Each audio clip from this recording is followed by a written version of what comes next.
So we'll see who will bat for Texas here. Jock Peterson, the designated hitter for the Texas Rangers. Josh Young just had a game-winning hit in Colorado. Brandon Nimmo, the return on the Marcus Semien trade, and Ezekiel Duran has been hot lately as well. After that, Jake Berger, Alejandro Osuna, Justin Foscue, Evan Carter, and Danny Jansen round out the order for the Texas Rangers, a team that offensively has started to get going. 29 runs on 46 hits their last 4 games.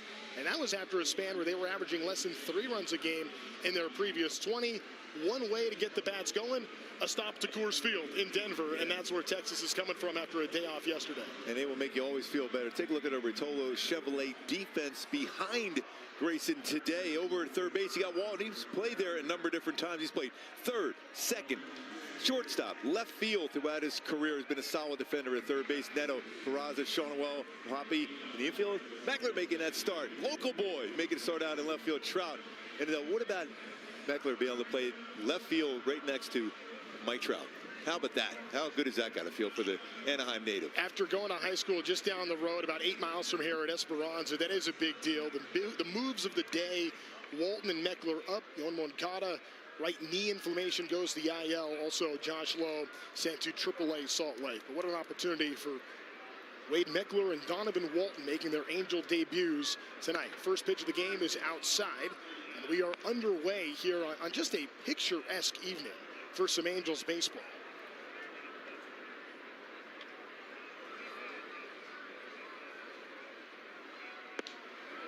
For Jock Peterson, throughout his career, this has been a ballpark where he's had a tough time hitting. Just 155 lifetime, only 1 home run here at Angel Stadium. And this is the 20th game he will have played in this yard.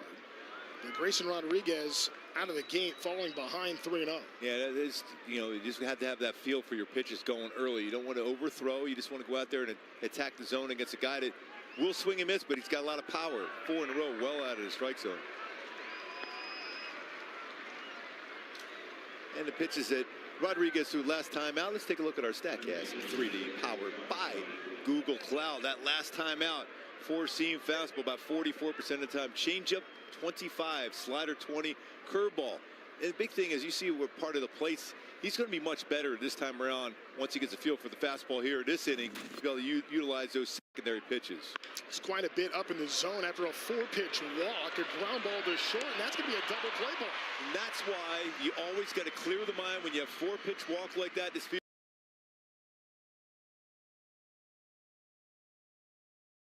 all right, I get a ground ball, get 2 outs, and he got it right away just like that for a guy that's been swinging the bat. Young has been swinging the bat really well. Had the big hit in Colorado on Wednesday and goes after the very first pitch. Boy, after Grayson Rodriguez had 4 walks in that season debut, first time pitching again in basically 2 years. Falls behind in this at-bat, 4-pitch walk, and then on the very first pitch, Young goes swinging and rolls one over to Neto. To Peraza on to Shonwell for the double play to bring up Brandon Nimmo. Well, that makes you feel really good as a pitcher. That's a good pitch there, not called a strike, though. What a difference the way this inning feels all of a sudden with 2 quick outs. After it looked like it could be very different to start this game after the 4-pitch walk. That's why you got to clear that as quick as possible. When you're on the mound, you have a job to do, and that's put up a 0 in the first inning. And when you got that walk, you say, hey, 1 pitch, double play, and he gets it. Runs too far inside. That a fastball at 97 miles an hour. The velo for Grayson Rodriguez was there that first time out, and it's back again tonight.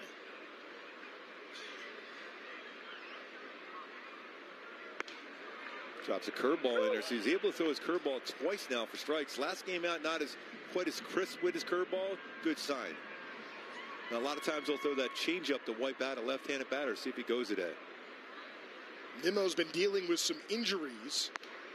Weren't sure if we were going to see him in the lineup tonight. Came out of the last game with an ankle injury. Has had some hamstring trouble as well. Able to work the count to 4. Payoff from Rodriguez. Hit in the air to left field. Meckler giving it chase. Great speed down the line, and did he get it? Yes! Wow, what a play. Hope he's okay. He slammed into that wall. Big time. Wade Meckler. Incredible play. Goes all out down the line. Wade Meckler gets there sliding. Welcome to the Big A, Wade Meckler.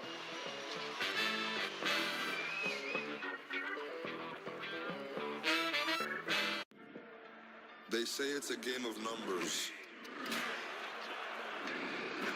pero el flow es completamente otra ciencia.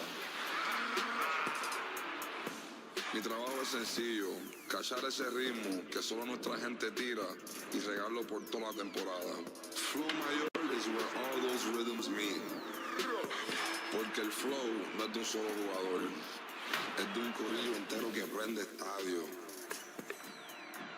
De San Diego a Santo Domingo y cada parada en el camino. Cuando estamos activos, la liga sube de nivel. Esto es Flow Mayor. It's a five-man umpiring crew here today, and this young superstar is in the stands. And did their feet get tangled up? Yes, so Hoppy tripped, or he might have caught that ball. There's a fastball, and there's a flying bat. It's a high card. And that ball is off the ladder. It's actually off the ladder. You never see that. Haggerty is on with an infield hit. A little tumble behind the mound. Hat fell off. That was awesome. I mean, you just don't see that.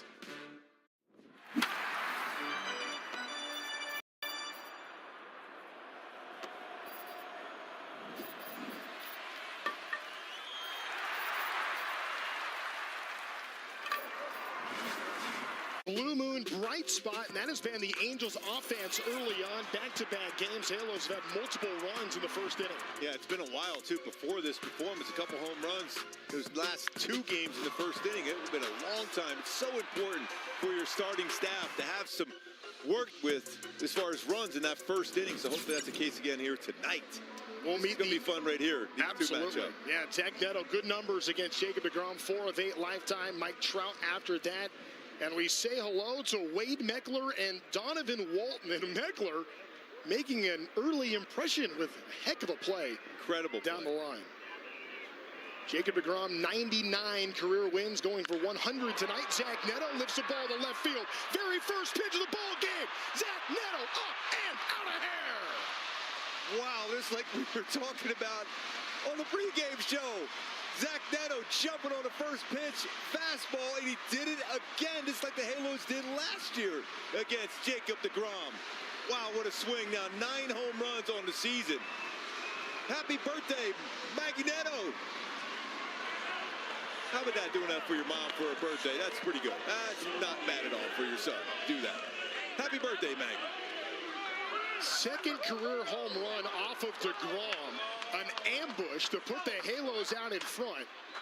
And it's 1-0 Angels in this first inning for Mike Trout. There's a beach ball going around in the outfield, kind of like that pitch Neto got.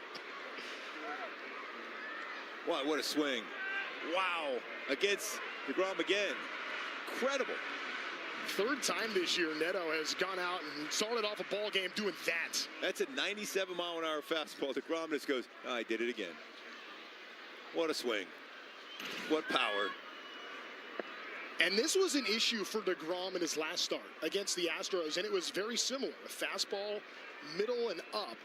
That's where he gave up all 4 of the solo homers against the Stros, including Jose Altuve, who had one to lead off that ball game his last time out. How about more on that home run? Let's send it down to or take a look at this big swing. Oh, that's an incredible swing right there. I mean, that's the thing you love, and that had some serious exit velo. 108.6 miles per hour off the bat. With that velocity that deGrom's going to throw, you make contact with the barrel with that exit velocity, it's going to go a long way, and he knew it right off the bat. Second home run in his career against deGrom. I'll tell you what, Zach Neto he's Hollywood. He likes the best of the best. He rises to the moment. Yeah, he knew it. Happy birthday, Mom. Yeah, we can't see you. deGrom can. It is camo hat night here at the Big A, so you can't see him, and you can't see most of the fans that got the camo hats on tonight. They are hanging out or handed out here at Angel Stadium. 2 strikes on Trout, 2-2 the count.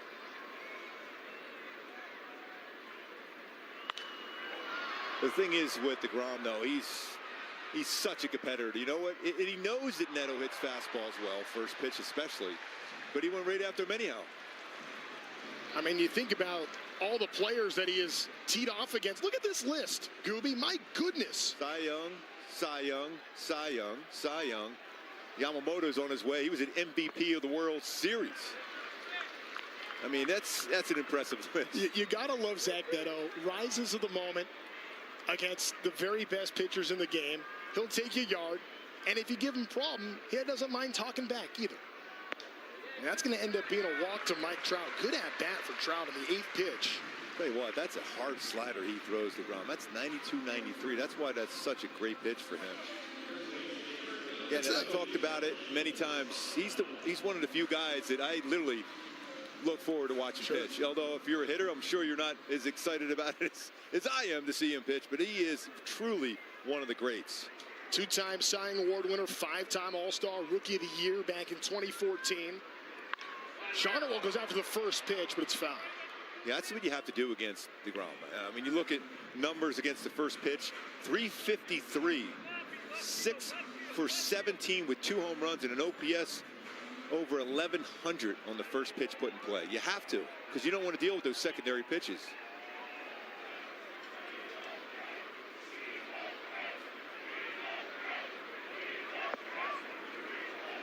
Changeup. That secondary pitches. Now he's throwing his changeup a little bit more.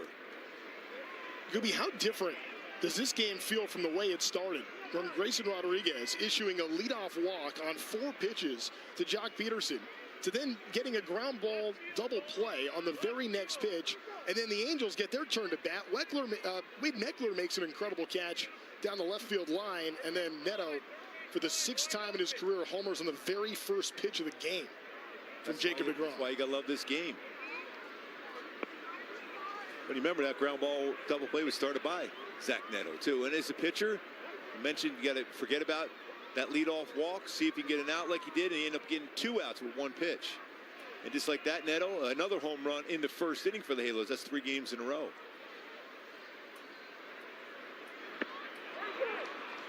And that's going to end up being a strikeout, so Shonowell goes down.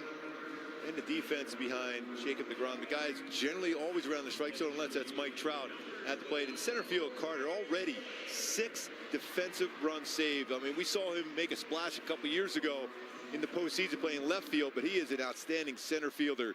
Young over there at third base. Berger, the Burger Meister over at first base. Solaire's hit 9 out this year, swings and misses that time. Got to give some credit to Erica Weston as well, because you and I were talking with Erica earlier today, and she goes, you know, it is Maggie Neto's birthday, and Zach generally does special things on Mom's birthday.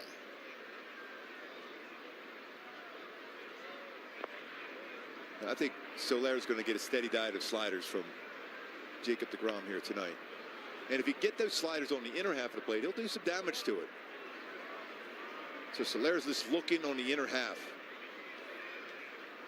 Opposing hitters 108 against that slider this season. The trouble for DeGrom has been on the homer, or been on the fastball, where he's given up now 8 of the 11 home runs he's issued this season. You got the 3 true outcomes right away: home run, walk, and a strikeout, the first 3 batters of the game. Said I could do that.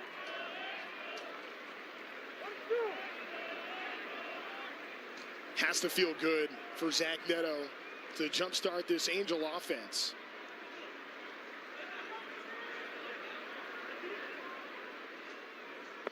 The Angels the early lead. One thing about Jacob DeGrom, I noticed this in his last start against the Stros. When he has given up solo home runs, it doesn't seem to affect him all that much. He's just on to the next pitch. I always remember, because it's his first autograph I ever had, Robin Roberts, a Hall of Famer. He pitched for the Phillies in a number of clubs, but he gave up a lot of solo shots. So did Burt Blylev. It didn't affect him because he knew the team's going to score some runs for him. That might fall in. Yeah, this could be trouble, but it's foul. Ended up kind of being pushed back towards fair territory. It was hugging the line. Falls harmlessly foul, 2-2. But go back to Robin Roberts. He was a great Hall of Fame pitcher. Berger trying to get to that baseball, unable to do so. It just falls foul. But gave up those solo shots. But you look up, he's in there in the 8th and 9th inning, and that's about all he's going to give up. It's tough to bunch hits together against DeGrom. And so you're going to have to think, okay, I got to get the power swing and got to get one of those mistakes to see what kind of damage I could do.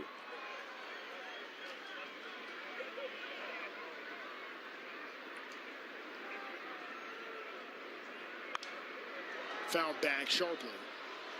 You almost wonder, too, if that doesn't make it a good matchup for the Angels going up against a pitcher like DeGrom. Halos had success against him last year, but the Angels have been so home run reliant this year. 45% of the runs scored have come via the homer.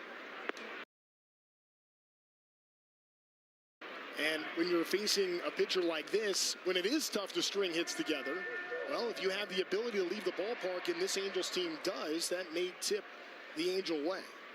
And you want a 3-2 count, although there is a strikeout in Soler's game. I don't think necessarily a Trout is going to go here. 3-2 with one out. Although the Grom's checking up on him just to make sure. Jansen beyond the plate has thrown out 18.5% of base stealers. Grom is quick to the plate, too. And it doesn't hurt he's throwing 97, 98. That looked like it was just off, and it is. So Soler will take the walk. Yeah, Trent, the great ones, you got to get them early before they settle down. And this is an opportunity, a home run, a couple walks. And we all know that Joe Adell does a lot of damage. 17 home runs on the first pitch he put in play last year. 3 so far this season. Jordan Teague's the new pitching coach for the Texas Rangers. Replaced Mike Maddox, who joined the Halos this offseason. He's going to go out and have a chat with Jacob deGrom here. I caught up with Joe Adell earlier today. We were talking about his swing of late, and he said he felt like early on this season, felt very reliant on falling into like a two-strike approach all the time. And now in the last really 2 weeks or so, he has been very more alert in terms of being able to take the A swing, and that A swing is resulting in him being able to drive a lot of runs in. And that is our Kia player profile. You can see it here, 391 with runners in scoring position is Joe Adell. He knows his job is to bring runs in. Yes, and especially if he can get a first pitch fastball, he could do so, maybe multiple runs in. If he can get a first pitch fastball against DeGrom.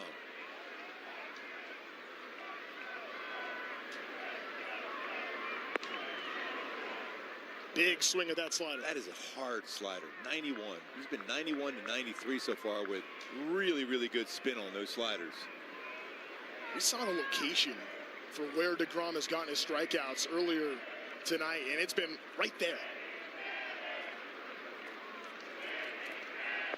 I mean, he's got 29 strikeouts with his slider coming in the game, a whiff percentage over 42%.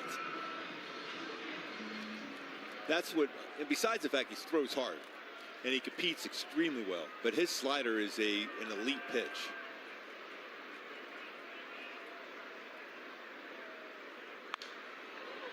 Fouled back by Adell. So we saw 2 sliders early from DeGrom. We'll see if he goes back to it here. I think Trent, you got to sit fastball against him throughout this whole game. I mean, occasionally, if he makes a hanging slider, you can adjust to that, but you got to look fastball the whole time. You're not going to hit that nasty slider off the plate. Adell hits the ball hard in the left field. Going back as Osuna, twisted around, somehow makes the catch.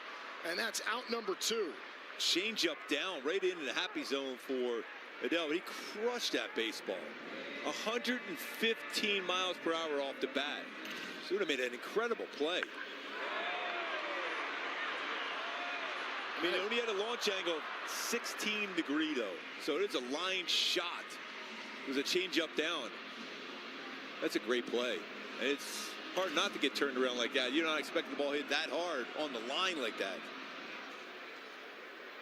Here is Wade Meckler making his first appearance in the batter's box as an Angel, already with a dirty uniform after a diving catch. Goes after the first pitch, sends a ball to right field. The Anaheim native has just left the yard. A 3-run shot, and the Halos have a 4-0 lead. How about that entrance to back home in Anaheim? Incredible diving, sliding catch up against the wall, and then you homer a 3-run shot off of Jacob deGrom. What a moment for the kid. You talk about being ready for the moment. Wade Meckler has waited his whole life for this, and for the team he grew up rooting for, hits a home run on the very first pitch he sees as an Angel. And that is his first career home run, by the way, against Jacob deGrom. I think you might want to get that baseball back. What a moment for Wade Meckler. They say first impressions can go a long way. You can't make a better first impression than what we've seen from Meckler tonight. And that's another fastball again. Sit on a fastball, and he jumps on it. Man, that is some quick hands. 106 off the bat. Look at that, your first career home run off of Jacob deGrom. What swings we're seeing so far for the Halos. Peraza against the righty, doing his thing. Can't get over the no-doubter for Wade Meckler. I mean, the way he was able to hit this baseball sitting up, and he hit it. Oh, fastball in the inner half of the plate. 98-mile-an-hour fastball. You think he's breathing yet? With that play he made in left field, foul territory, then he hits a 3-run home run. That's a pretty good first inning as a Halo. Whether he's breathing or not, he's definitely floating right now here at Angel Stadium. On the move is Peraza. Hoppy fouls it away. And the story on Meckler is nothing short of incredible. You can see Peraza, he felt he had that bag stolen. deGrom didn't pay attention to him there. It's one of those ones you think, okay, let it go. See what he could do. That was off the plate, too, a slider. Yeah, you might as well look at it on the iPad.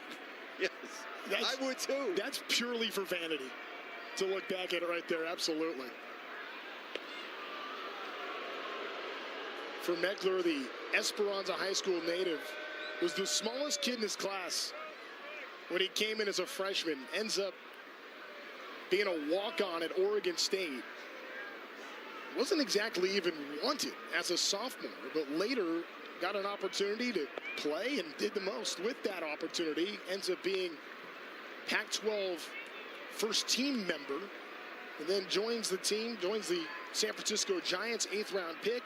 Makes his way to the Halos and becomes the first Angel since Mike Napoli did his first career home run, his first career at bat as an Angel.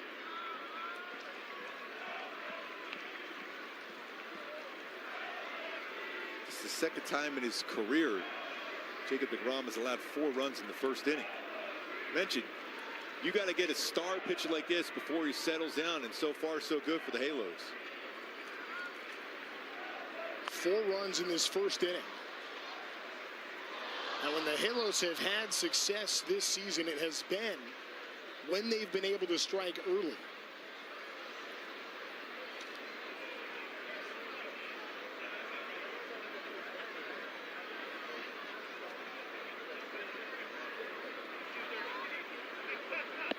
Hoppy can't check his swing. Foul tipped anyway.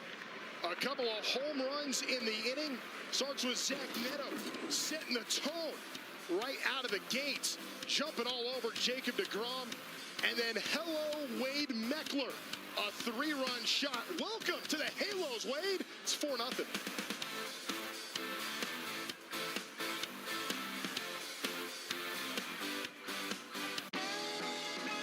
Gosh, we've gone to Sea Dogs games since we were kids. I've been coming to see the Sea Dogs for the last 30 years. Great experience.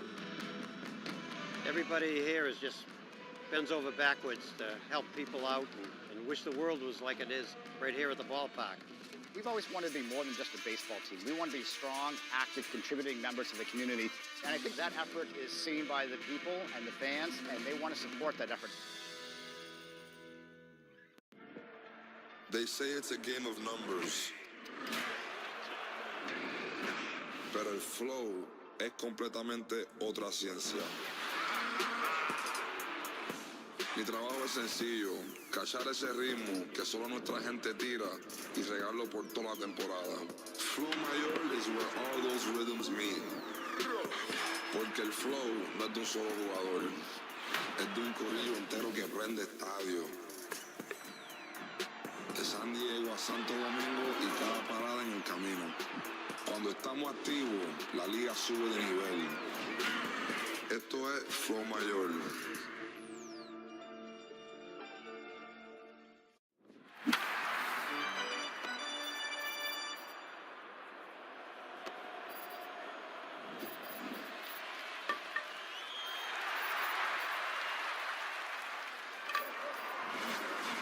paying early dividends with that big home run by the local kid Wade Meckler out there in left field. Yeah, some lineup changes today, some roster moves. Josh Lowe optioned to AAA Salt Lake after the game.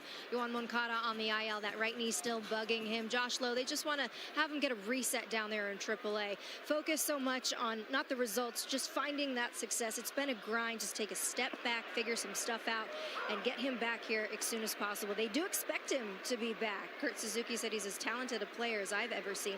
As far as the Wade Meckler story is concerned, yes, they've mentioned it. He's from Anaheim, grew up in Yorba Linda. Huge Angels fan growing up. Sean Figgins, Torrey Hunter, Eric Ibar, and of course, now he is sharing the outfield with a guy he grew up watching in Mike Trout. Guys, how cool is that? How about that first inning? That's just, you can't even make that stuff up. It's Hollywood. It's Disneyland. A great diving catch and a 3-run home run. Your first career home run. It's against Jacob deGrom, a Cy Young Award winner, multiple Cy Young Awards. 0-2 to Duran is fouled back, and for Meckler, for everything he's been through in his entire life, this guy has been turned down and rejected at every turn. Too small to play in high school, didn't become a starter on his high school team for Esperanza until he was a senior. And then goes to college, goes to Oregon State, was a very bright kid in high school, 4.4 GPA. Thought he was going to maybe go to Harvard. Georgetown was a possibility. It ends up not working out, narrowly missing those chances, ends up at Oregon State. And then we had to walk onto the baseball team to the point where now here he is in the major leagues. In the very first day, playing for his hometown club, has that as his first inning. You cannot write this. A Hollywood script would turn it down how amazing this start has been for Wade Meckler. Incredible. A 4.4 GPA, I would take that over 4 years. Is that right? Now you know whose paper to look at, Gibby, when you're sitting there. Yes. Oh, what an incredible moment for Wade and his family here today. Wow, what an inning. What an inning. I thought we were going to be talking about the Wyatt Earp stash for Meckler, as that one runs way inside on Duran. But, boy, we got a lot more to get into there. Look at that beauty right there.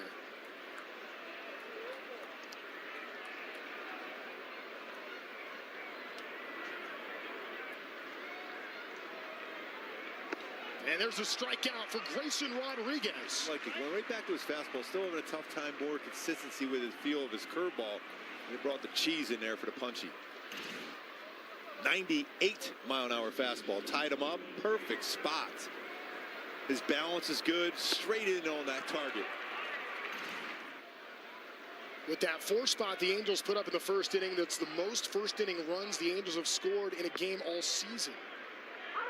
As he goes slider for strike 1 on Jake Berger. I would have to imagine, too, and we saw this with Jack Kahanowitz the other night, as soon as the Angels gave Kahanowitz the lead, it seemed like he was a different guy. It will be interesting to see how Rodriguez settles in now pitching with a 4-run lead. I'm just looking at his balance. It looks really good so far. His drive towards the plate. As I mentioned, he's a big guy out there on the mound, too. He's utilizing that big body.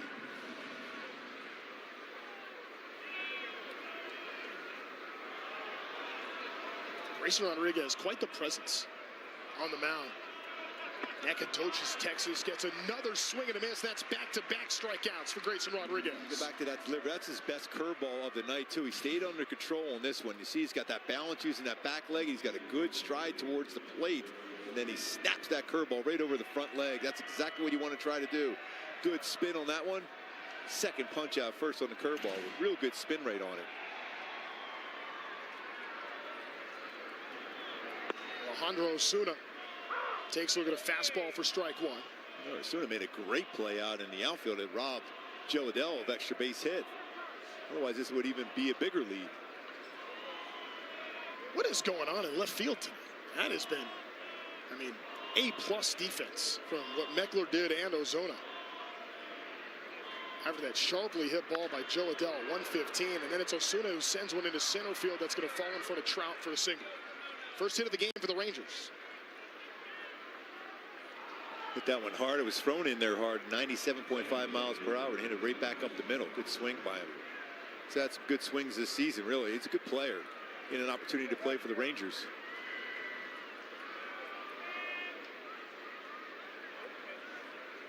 Foskew's put up some pretty good numbers of late.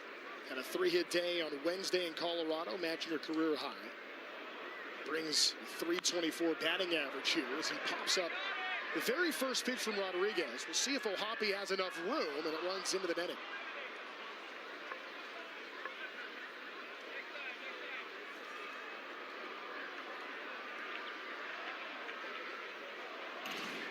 Throwing a lot of first pitch strikes this inning, though, for Grayson Rodriguez. It's good to see. O'Hoppe trying to see if he has any room at all. Go back to that netting. Especially good to see, considering he had so many command issues in that first start against the Dodgers. And walking the first batter of the game, all 4 pitches since then. That ground ball double play was huge for him. It feels like that's changed the whole night. At least early on, he gets another swing and a miss on that slider to get ahead 0-2. So far now in this inning, he's been able to have a feel for his slider and his curveball, which is big. And really, when you think about his big strikeout pitch a couple years ago in 24, really was his changeup. So a good sign for Grayson Rodriguez. That changeup in 24, one of the best pitches in baseball that season. Won 13 games for Baltimore.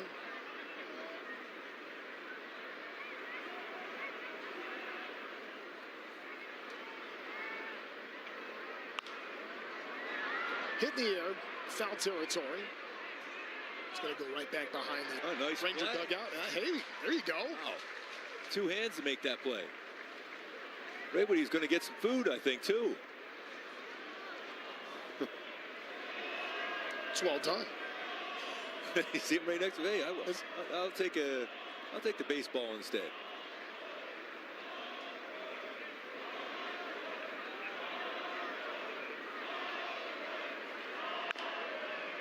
Chopper foul. You could tell by his reaction, he didn't like the way he released that curveball. It was a hittable pitch, especially with 2 strikes and 0-2 pitch, more of the plate than he wanted. Although that pitch was about 79 miles per hour, you would think he's got a chance to throw a good fastball. See how he went right through it? You could tell right away. He goes, I didn't like that pitch. All right, I got through it. See if I can punch him with a fastball. You don't want to get the Grayson glare. And there's strike 3 swinging. Grayson Rodriguez, 3 strikeouts. And the Angels have a 4-0 lead.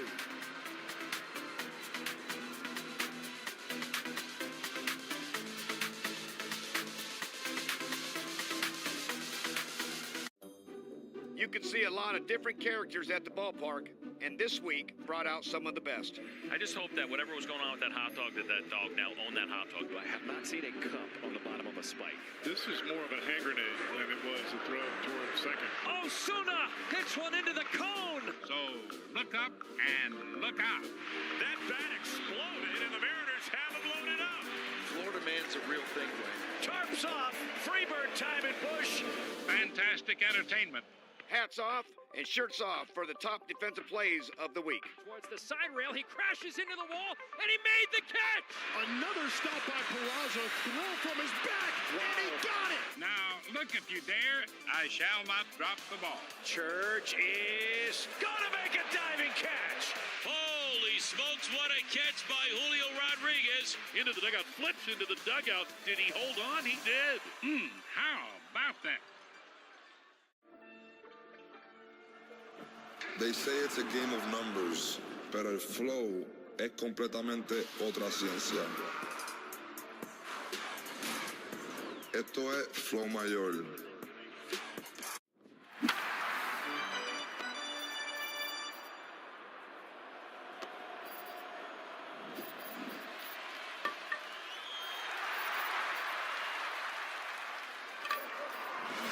Night, you got a little Beastie Boys. You got to fight for your right to party. Couple fastballs thrown from DeGrom, and you had that right to fight with Neto. And then Meckler for a 3-run shot. We'll always accept the invitation to the party, especially in a first inning like that. Halos put a 4 spot on the board. Here comes Donovan Walton in making his Angels debut. I couldn't quite sing it like Travis Kelce, but I gave it my shot. Maybe we'll have to save that for later in the ball game tonight. See if we can get karaoke night here in the booth. You know, those 2 home runs, both in the first pitch of the at-bat. The last time the Angels did that in the first inning, on the first pitch, you got to go all the way back to May 28th of 2002 when Darren Erstad and Troy Glaus did that in Kansas City. That turned out to be a pretty good year. That worked out. That's now 10 home runs that DeGrom has allowed on his fastball this year. And he's allowed 12 now in the season, but 10 on his fastball. And again, he's the guy that always, even though he's given up some home runs on his fastball, he still feels good about that fastball. He's going to challenge it. Donovan Walton has been putting up some monster numbers in 3A. 909 OPS, 7 homers, hit a grand slam a week ago tonight.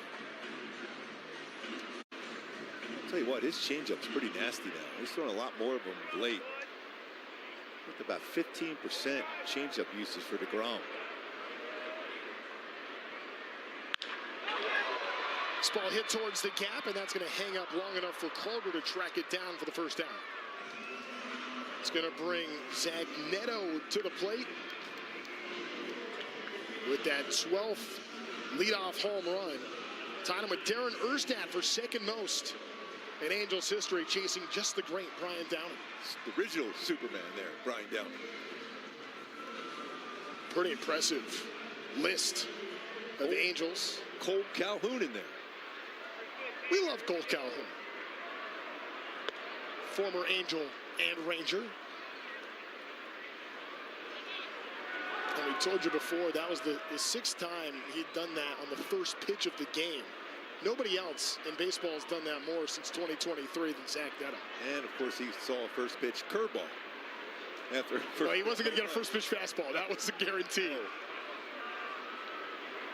But you talk about the importance of getting, especially to the aces, getting to them early. Angels able to do that. It's one thing when it's solo homers, but then to connect with 2 guys on to put 4 on the board, that's a big deal for the Angels. And also made him throw a lot of pitches in that first inning, too. It's already up to 41 here. He threw 34 pitches in the first inning. That's a season high. And it's also just the 3rd time in his career DeGrom has given up 2 first-inning home runs. And just the 2nd time in his career, he's given up 4 runs total in a first inning. Last time he did that was back in 2022. Neto hits a ball to Duran. 2 gone. So used to seeing that other shortstop wearing that Ranger uniform making that play. Corey Seager, I know every pitcher on that staff for the Halos is glad he's taking a few more days off. There he is. 2-time World Series MVP for 2 different teams. And this year has been a struggle for Corey Seager, battling through some real injuries. But even before the back spasms, found himself in an 0 for 27. Speaking of 27, here's Mike Trout, first pitch strike. This is fun. Now, if you're a baseball fan, this matchup right here. This is the OK Corral here.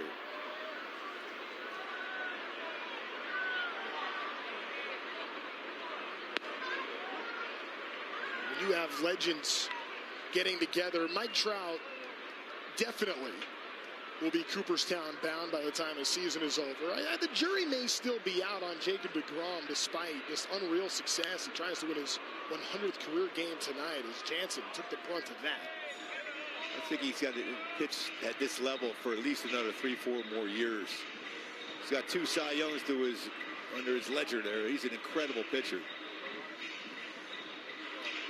Jacob DeGrom. He is so smooth in his delivery. I mean, he has missed some starts here and there. He's had some surgeries, but that's a smooth delivery. You just feel that he still could pitch into his 40s like he says he wants to do. 37 years old. The list of injuries is long. 2 Tommy John surgeries. He came back healthy last year and trying to build on that now. So the Angels trying to raise his pitch count here early on in this game. Here comes number 47 on a 1-2. Trout hits the ball in the left field. Ozuna comes up for it. That's how the inning comes to a close. Angels still with a 4-0 lead through 2.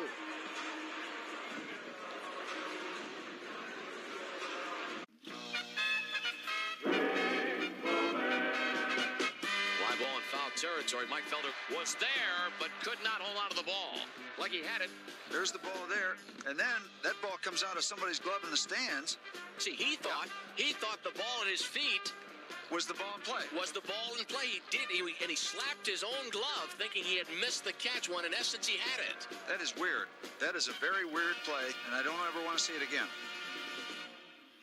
All your favorite games from MLB Play are back, bigger, bolder, and better than ever. Test your skills with daily puzzles like MLB Pickle, the ultimate mystery player challenge, and Immaculate Grid, where stats and strategy collide. Then in Spinball, build your roster, take on your friends, and compete for the weekly prize. Or be the first to beat the streak and hit your way to the $5.6 million jackpot. Plus, the all-new Daily Walk-Off. Lock in your players by category for the walk-off win. The game's official home for games is MLB Play, only on the MLB app and MLB.com. It is a 1933 Gaudi Babe Ruth card. It is 8.5 PSA. It's rated higher than the one in the Smithsonian. This card at one point came with a pack or a stick of chewing gum. This card actually is almost a century old.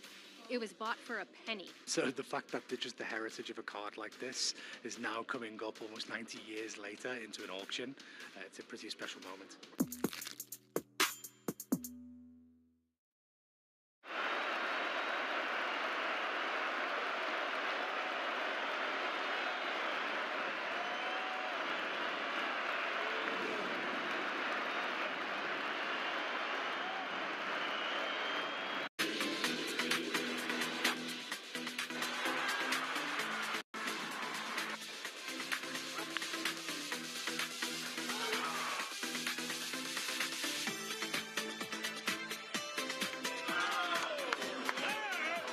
First inning it's been for Wade Meckler, making his regular season Angels debut. What a story for Wade, growing up here in Southern California, in Orange County. Born in Anaheim, grew up in Yorba Linda. Of course, his mom and dad are here tonight. Laura and Brian, are you guys breathing yet after the first inning? We are now, yeah. The first catch, we were like holding our breath a little. And then the home run, Dad. What about that? Yeah, it was great. I was just happy he got up after the catch. That's got to be, I can't even imagine as a parent. I know we were just talking about that. That was a hard slide into the wall, but no sweat. He comes up looking like a pro that he is. What did you think? Yeah. Oh, on that catch? It was amazing, actually. I mean, it's such a cool story for you guys and your family. Him coming here as a kid, growing up as an Angels fan, and now he gets to play here. Yeah, I mean, we had birthday parties here. His room was decorated in Angels stuff, and he, idolized Mike Trout as a kid, and Torrey Hunter, and now he knows them. And, Sean Figgins was one of his favorite players, and I think because he was a smaller guy and Wade's smaller, and it's, kind of someone you can strive to be like. So it's really cool. It's kind of surreal. And the bedroom remains all Angels. He moved out, and the bedroom remains Angels, and they'll probably kill me for saying that. Yeah. It's okay. He can blame me. I'm the one that brought it up. That's okay. I've got a challenge here. That's all right. But, Dad, what do you think about him sharing the outfield with the guy that he grew up idolizing? It's really cool. I mean, he still has the foam fish hat. You didn't want to wear it tonight? No. I didn't want to wear it tonight. There's always tomorrow. There's always tomorrow. Real quick before I let you guys go, growing up here, you were just telling me the story about him walking in the Little League parade on this field. Yeah. So Brian was his manager, and he walked around. I'll let you tell it since you were actually there. Oh, yeah. You mean when he walked around, and it was one of the announcers had a World Series ring, and he's like, "Hey, do you want to see the ring?" And he's like, "No." And he was like looking at Torrey, and Torrey goes, "You want a fist bump, right?" He goes, "Yeah." And they were dying, and they're like, because the guy was so embarrassed because he was so proud of his ring, but Wade only cared about Torrey. Well, we love Torrey, and we understand why he loves Torrey so much, and now he gets to be part of the Angels with him. Guys, thank you so much. Really cool to be here watching your son. You must be so proud. We really appreciate the time. Thank you. Thank you for taking the time. Anytime. Try it back upstairs. Oh, that's outstanding. That's unbelievable. When you think about it, on that catch, he covered 30.5 feet per second to catch that foul ball and slide that hard into the wall. Oh, then, by the way, hit a 3-run home run off of Jacob DeGrom for his first career home run. That's a pretty good day. Just ridiculous. 11th player now in Angels history to hit a home run in his first plate appearance with the club. And he does so in the first inning of this game. I think Ice Cube said it best. That's a good day. That worked out. It's been a good start for sure for Wade Meckler. I was thinking about, just looking at Wade Meckler, not the biggest guy in the world. It kind of reminds me a little bit of David Eckstein. I know very different positions. Actually, Grayson Rodriguez had a game when David Eckstein was playing for the Cardinals. He went to a game in Houston. sat up in the Crawford boxes. And as the ball got hit up there, it was Grayson Rodriguez, as a young boy, got climbing over fans trying to get to a David Eckstein baseball. And now the Angels maybe have a new version of that in left field. Here just a little more than 2 innings into his Angel career. By the way, the Rangers lose a challenge, too. Carter challenged a call, 3rd strike. So that's an important one going forward in this game. That has not happened often to Texas. This year they have been among the very best, actually the very best in baseball in their ABS challenges at 62%. Fly ball to left field. Here comes Meckler again on the run. Meckler can't get to it, and then it's Neto that trips over the top of him. But check that, it was Walton who was going back out there, the 3rd baseman, and that's going to fall in for a double. That was up there for a long, long time. And if you're a left fielder, especially with the power, especially the other way for Jock Peterson, you're going to play pretty deep. You see how deep he's playing, how far he's got to try to commit on this one. And Walton's going back at full speed himself. Just reaches up. And a collision there also. He's got some bruises already in this game for Meckler. Looks like both of them are going to be all right. How quickly they get bounced back up for a good effort trying to go back on that pop-up. First extra base hit of the game for the Rangers.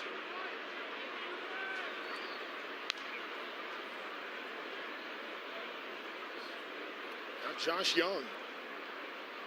He's a hot hitter, too, for the Rangers. Big one right now for Grayson Rodriguez. And right now, I think you can make a pretty good case. Young has been the best Ranger batter. I like this challenge, too, by O'Hoppe. The catcher is challenging the ball call. This is a big batter already, even though it's a 4-0 lead.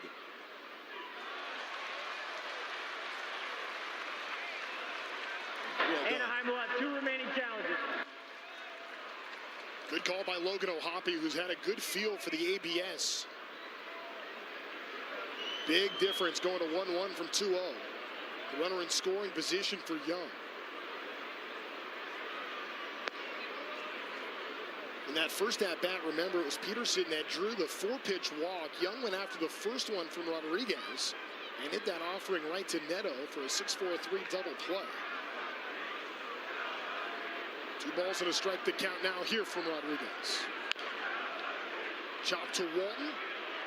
Settles, fires, and that's how the inning will come to an end. Peterson doubles, but that's it.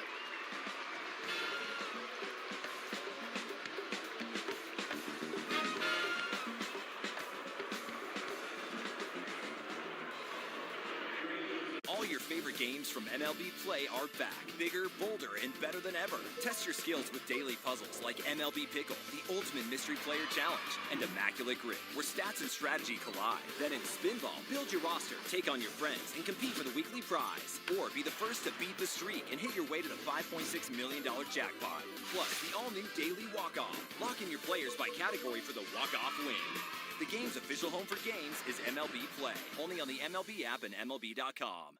Puedes ser el dueño de grandes momentos del béisbol. MLB Auction te permite participar en la subasta de bates, bolas y jerseys autografiados, con artículos de tus equipos de grandes ligas favoritos, leyendas y jugadores. Visita auctions.mlb.com.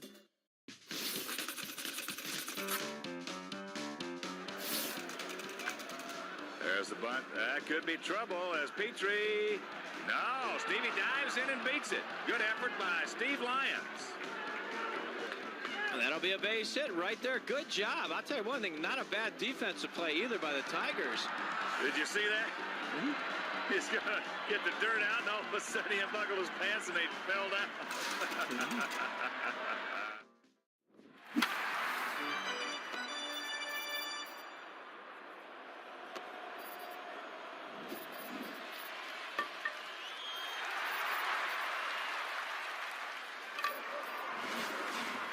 In English and Spanish. Angels with a 4-0 lead in the bottom of the 3rd inning. Jacob deGrom gave up those 4 first-inning runs for just the 2nd time in his career. Angels with 2 homers off, including Wade Meckler's 3-run blast. And now here's Nolan Shawnoa. Remember, he struck him out with a changeup first at bat for Shawnoa. Goes after the first pitch, sends it into center field. That's going to fall in front of Carter's glove. Shawnoa has himself a leadoff single, as the Angels continue to put the pressure on Jacob deGrom. Went right back to a changeup. Remember, he struck him out with that pitch. This was a little bit more elevated, and success on the first pitch again. Carter could cover some ground. Looks like he's all right after that dive. He's fearless out there. Almost got to that one.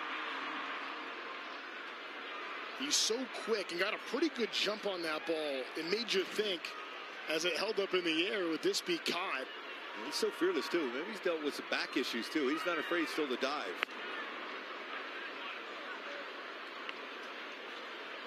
I mentioned 6 defensive runs saved out in center field this season for the Rangers.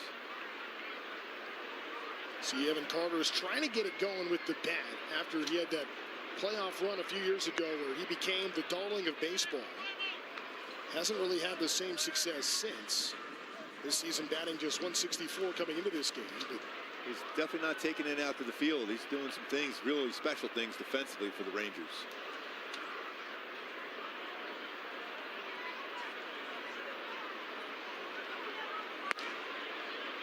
That is paint. I wouldn't challenge that one. That's right there, living on the edge. That is about as unhittable of a pitch you could ever find.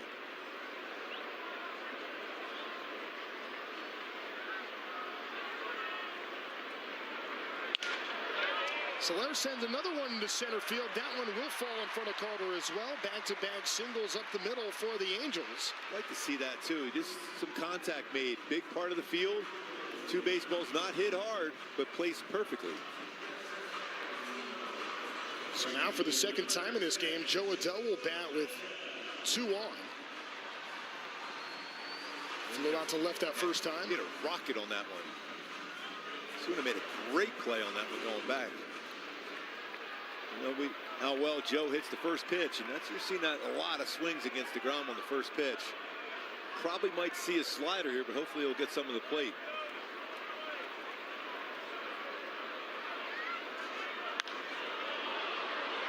Popped him up with the curveball in foul territory. Caught by Berger. The Angels have been all over the deGrom fastball, but as a hitter, I think you have to know the way the game has unfolded since the first inning. We're seeing a lot of off-speed offerings on the first pitch. Yeah, I mean, you can see the success the Halos had against him last year, swinging at the first pitch fastball a lot. Saw that first pitch of the game by Neto. Meckler up again with 2 on. This is the time where the Halos got to find a way to score some runs. As much as you love another 3-run home run, a base hit here with men in scoring position sometimes it's just as valuable. A lot of runs scored via the home run, all 4 with the home run ball so far today. 2 on again for Meckler. This time lays off the first pitch, a slider taken for ball 1.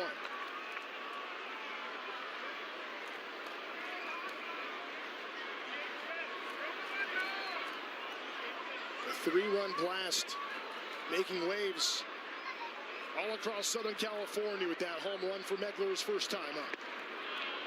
Now gets count leverage at 2-0. He's got a lot of room in that left side of the infield too. I know he pulled that home run, but he still has pretty good hands to punch it through that open hole between third and short.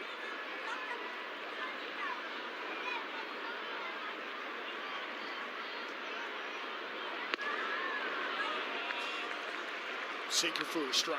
Take that, it's outside, it's 3-0. Meckler takes just away. Gotta believe he's got the take here, even though he had a 3-run home run. I think he's taking here.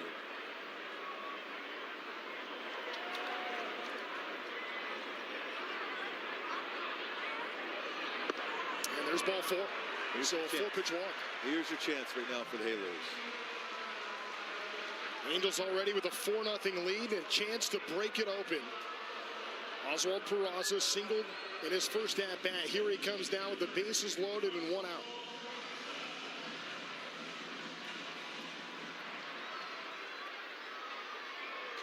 Shawna at third, Soler at second. That's Meckler at first. Curveball for strike 1. You almost could guarantee he was going to throw there that slider on that one, curveball. deGrom has completely abandoned first pitch fastball after getting ambushed twice in the first inning.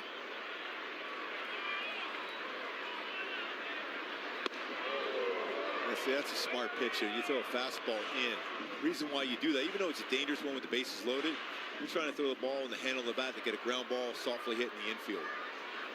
Now I imagine it goes right back to a breaking ball of some sort.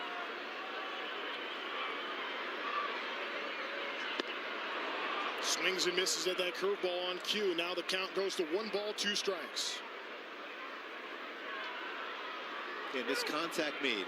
It's not easy to make contact against this guy on the mound, but you got to think, I got to make contact here.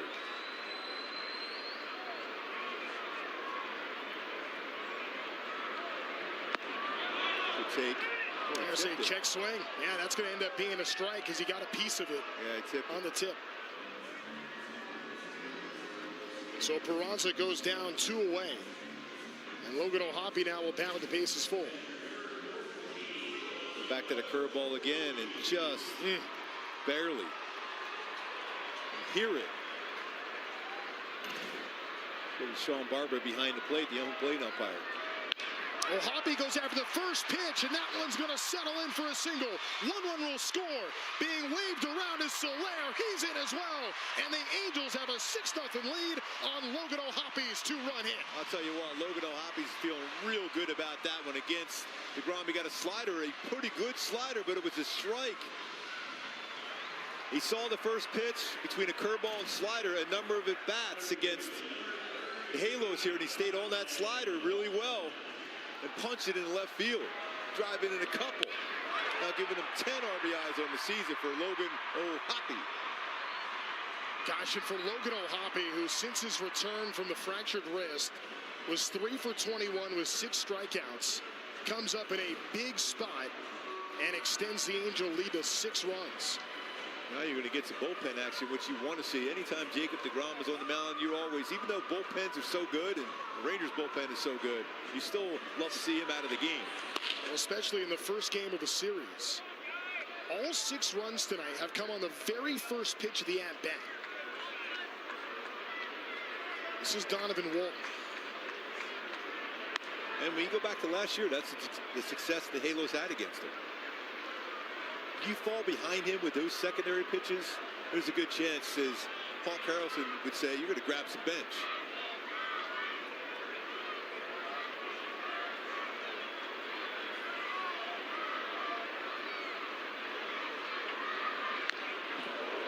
One and one.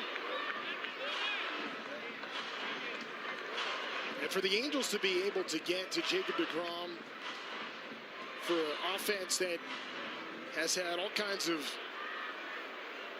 nightmares over the last month, really. It's been a tough go for the Angel bats to create a cushion, something we just haven't seen for this Angels ball club in some time. As Donovan Walton hits the ball hard into right field, and this is hanging up, and in time for Nimmo to get there.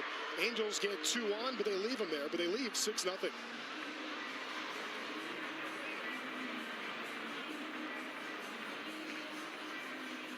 How does one of baseball's most celebrated plays connect to one of baseball's most notorious curses? Through a cross-country move, an earthquake, and the Men of Steel? Find out on Hall of Fame Connections.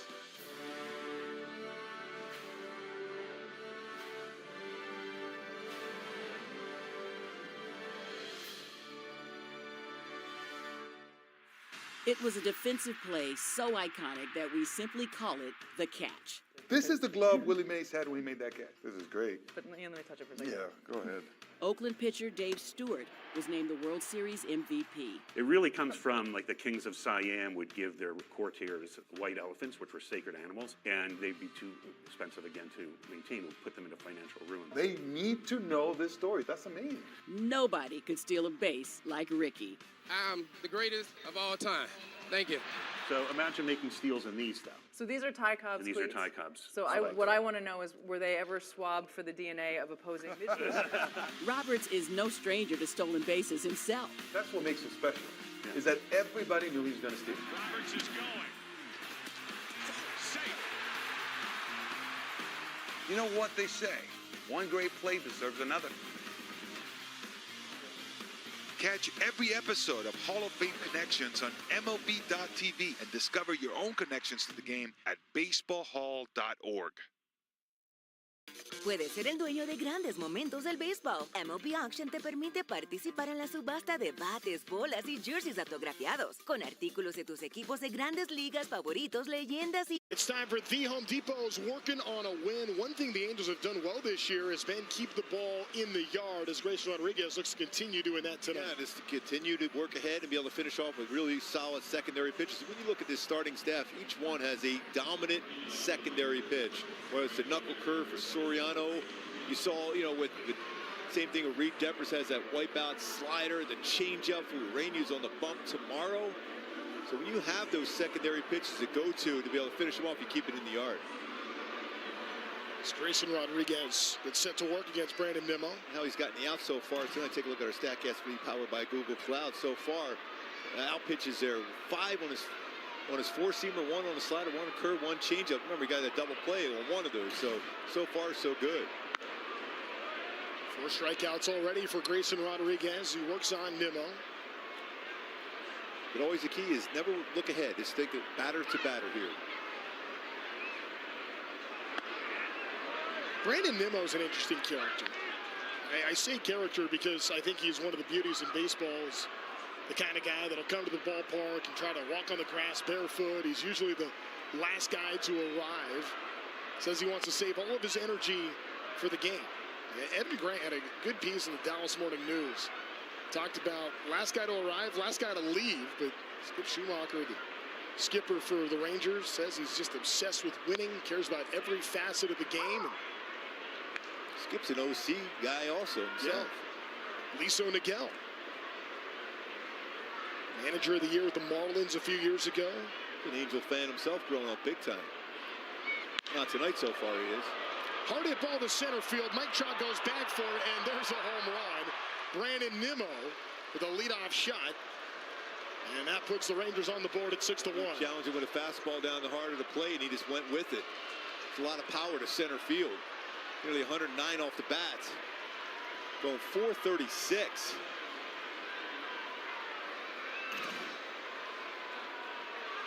Had to challenge him right down the heart. And you see where he caught that fastball out in front.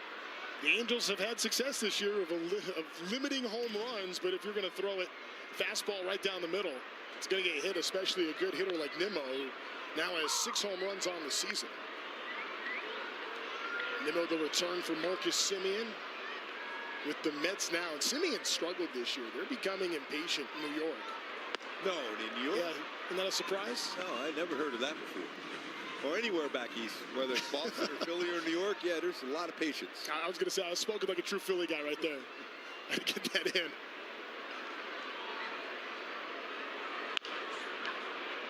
O2 chopper to Neto. Love that bounce back by Grayson on that. Be one of the first 25,000 fans in attendance at the Big A Monday, June the 1st against the Rockies, and walk away with the new City Connect Cooler Tote, courtesy of Yakult Probiotic Drink. Visit angels.com/promotions for more. Styling. Always styling. It's a beach weather today. Oh, gorgeous day. Summertime in Southern California. It's a Memorial Day weekend. That's about as good as it gets. Awesome tonight. The camo hat saluting those that paid the ultimate sacrifice for us and our country on this Memorial Day weekend. Is Logan O'Hoppy's going to go out and talk with Grayson Rodriguez. Yeah, he's once again right back on track again. Fell behind against Nimmo, and look what happened to him. So he's got to get that feel back. Get a nice bounce back against Durant. And now a quick word from Kia.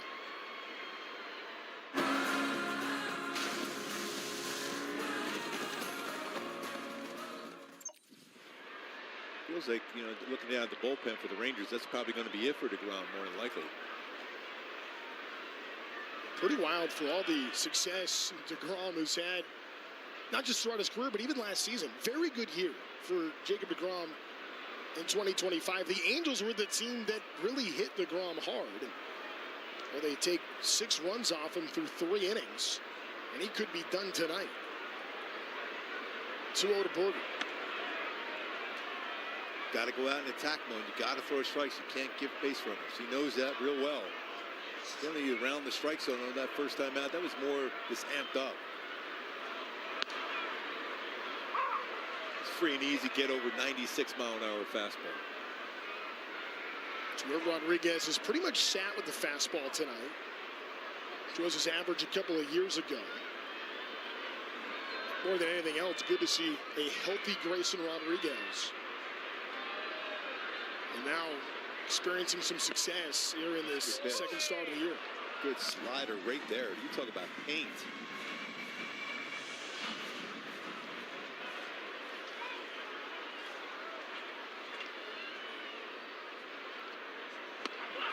Overthrew that one. So that's going to end up being a walk as Berger is aboard with 1 out. See the fastball velocity. How about the days Grayson Rodriguez is with? This was in 2023 and 2024. The last 2 seasons Rodriguez was healthy. There's been some hardware to that list. Scooble notably. You can tell how frustrated he was in that. He battled back through a perfect pitch fastball, 3-0. Nasty 3-1 slider, and then he amped up and tried to overthrow it. And he just pulled open that front shoulder and ended up being off the plate against Berger. I love the fact he's so laser focused on every pitch being exactly the way he throws it. Even when he throws one there a little bit high, it's a foul ball.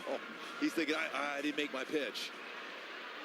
That makes you a better pitcher as it goes along too, because every one of those pitches is a focus he has. 0-2. Hit in the air to left field. Meckler. Plenty of time hanging underneath.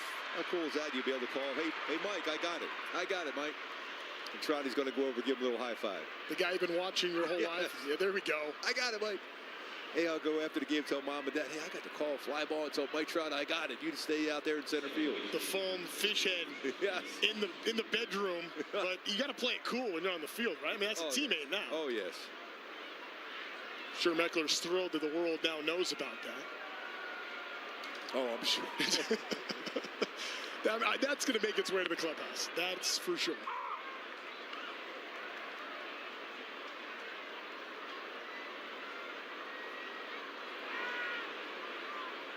The intensity of Grayson Rodriguez. Texas native. Ball hit in the left field. It's going to fall in front of Meckler. It's there quickly, and holding at second will be Berger. It's a pretty good swing, but Fosky would be able to go down and get that curveball. Fosky's put up some pretty good numbers, especially in the absence of Corey Seager. Who's going to step up? The Rangers' question, and so far, Fosky may be that answer. Even though you feel like it's a comfortable lead, it's a big batter right here.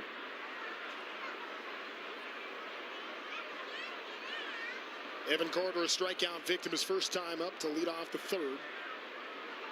2 on, 2 out.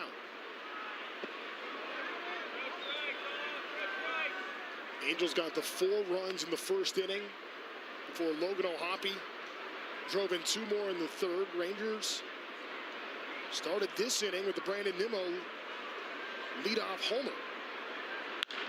This ball's hit well to center field. Going back is Mike Trout. It's at the rim of the track. Trout jumps up, can't make the catch.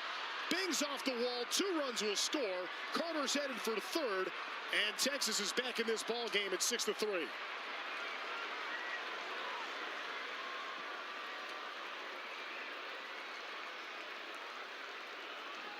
Mentioned that's a big at bat, and just like that, Carter, when Trout going back to the wall, timed his leap, but he had an opportunity to get all the way back to the wall and make that play. He thought it was a little bit closer to the wall.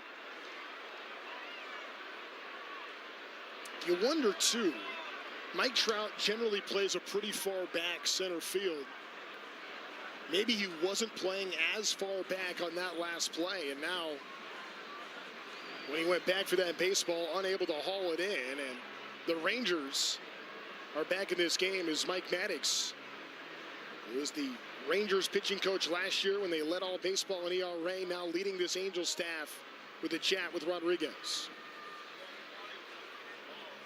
Grayson Rodriguez, who had been cruising, did give up the double to Jock Peterson in the third, but a home run here in this fourth inning. The walk to Berger comes around to score. And then back-to-back two-out hits, including Carter's two-run triple.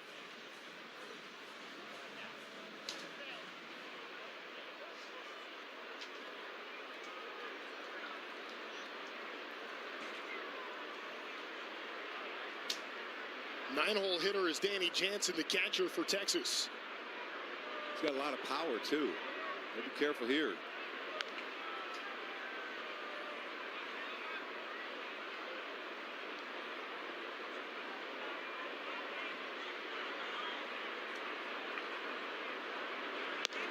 So Mike Trout, who generally plays pretty far back in center field at 328, on that last play was up about 8 feet, and you wonder if those 8 feet ended up being the difference. He was at 320 on that last play, and well, it looked like maybe he kind of misjudged where he was going back on the wall by about 8 feet. Yeah, a lot of times as an outfielder, you judge how many steps you have on that dirt before you get to the wall. And he just got back to 1 or 2 steps on that dirt and then made that leap up. I mean, he was hit hard, over 104 miles per hour. How big is that at bat for O'Hoppe to drive in a couple last innings? Sure. Finally, a base hit with a runner in scoring position. A lot of home runs. We've seen a lot of them for the Halos of late, scoring runs, but that was a big base hit for O'Hoppe. Well, we've seen the Angels at times this year be able to have multi-run innings early on. Gosh, the last 2 days, Angels with 2 runs in the first inning in each of them. And then the bats had gone quiet after that. So for the Angels to come back with 2 runs in the third, create a cushion, but now all of a sudden the Rangers are right back in this thing. That's perfect. Grayson Rodriguez gets the strikeout, but on a beautiful night in Southern California, the Texas Rangers put 3 on the board, 6-3.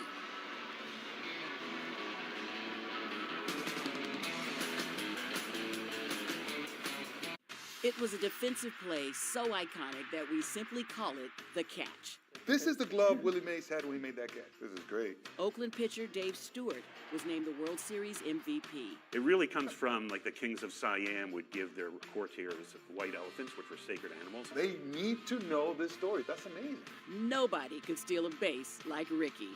I'm the greatest of all time. Thank you. So imagine making steals in these stuff. So these are Ty Cobb's And these cleats? are Ty Cobb's. So what I want to know is, were they ever swabbed for the DNA of opposing pitchers? Roberts is no stranger to stolen bases himself. That's what makes him special, is that everybody knew he was going to steal. Roberts is going.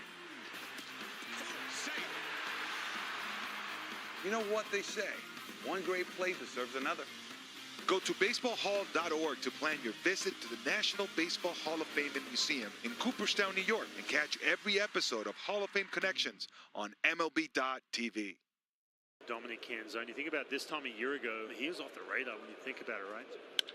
Canzone plugs this deep out to the gap, right center field, Dom Canzone! An opening night bomb! And the Mariners have taken the lead. Well, Dom Canzone picking up right where he left off. This was a sinker middle part of the plate. Got that foot down, all those adjustments he made with that swing in that lower half last year. A huge contributor. Two-run double.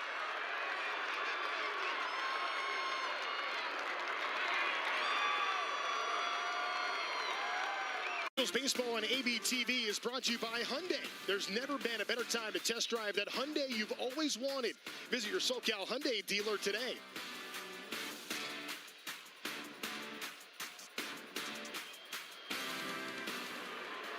Zach Neto, the leadoff man for the Halos. Batting first in this bottom of the fourth inning. Angels had a 6-0 lead before Texas put 3 up. And the top of this frame, Cal Quantrill replaces Jacob deGrom on the mound for the Rangers. The count goes to 1-1.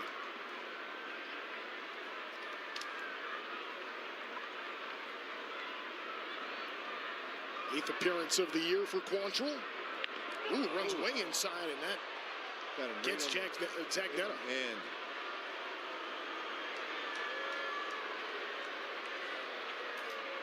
tough spot for sure, and you know how Neto is all over the play. That one runs up and in. I got him. At least, I think it got him on the guard of that wrist area, though. Let's see. Ooh, still pretty firm on him. Looked like it got him, yeah, square on that pad. You can hear the click, and fortunate that it wasn't squarely on the wrist. And wow. And we're not that deep into Zach Neto's career, and he's already on a list like this for the amount of times he's been plunked. Well, he did do a Ricky Henderson homer on the first at bat leading off, but Ricky Henderson would always, when he got hit by a pitch, he was always stealing second base. So we'll wonder if that happens here. Neto's had 7 this season. Quantrill had a rocky start to the year, but scoreless appearances and 3 of his last 4 times out. Here's Mike Trout. First pitch right up the middle, and that's a single. It's a good response already for the Halos here. A lot of speed now on the bases for the Halos. 2 team leaders on back-to-back pitches. All of a sudden, 2 on, nobody out. Well hit by Trout. Quantrill has allowed 10 consecutive stolen base against him, 4 last year, 6, so it'd make it 25 of 28 last year, and 4 for 6 of them so far this season. So he's susceptible to a stolen base. Nolan Shonowell's 1 for 2 tonight. He goes after the first pitch as well and lifts it in the shallow left field. So there's the first down of the inning. Take a look at how the Halos had so much success against Jacob deGrom, what they did against. They forced him in the strike zone quite a bit, and they're aggressive on the 6 hits allowed, 3 on the slider, which is shocking, 2 on the 4-seamer, 1 on the changeup, but he made sure all of them except for the 1 off the plate on a single. He made sure he brought him in the zone. That's the only chance you have against deGrom, and they were very successful doing so. Jorge Soler's been aboard twice already, adding the 3rd time in this game. Singleton scored his last time up.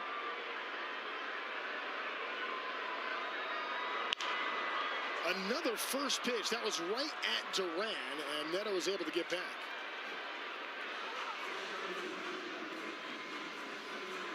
So that's now 8 times that the Angels have put the ball in play on the very first pitch. Now they have 4 hits, 2 homers, 6 RBIs, but I mean, a lot of first pitch swinging for the Angels in this game. And successful ones, especially I think you always do that against deGrom because that's your best shot.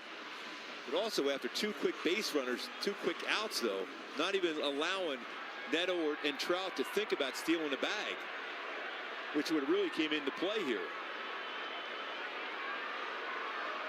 Halos have been pretty stationary as far as stealing bases of late though. Still feel that Neto's thinking about it. 12 stolen bases between the 2 of them. Neto with 7, Trout with 5. Joe Adell bats here with 2 outs, 1-0. Now I wouldn't go. I'd let Joe Adell swing the bat 2-0. It changes everything up here. I still don't know how Joe Adell's first swing didn't result in a hit. Hit that ball 114.9 miles an hour, 4th hardest hit ball for an out in baseball this year. It was a rocket. 2-0.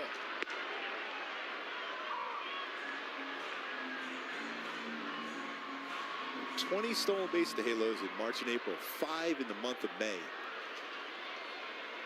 And he had some guys I felt you could steal against too on the mound. Broken bat. It's a little flare and a diving stop by Duran. Gets out of the way of the lumber and hangs on to the ball. We played 4, Angels by 3.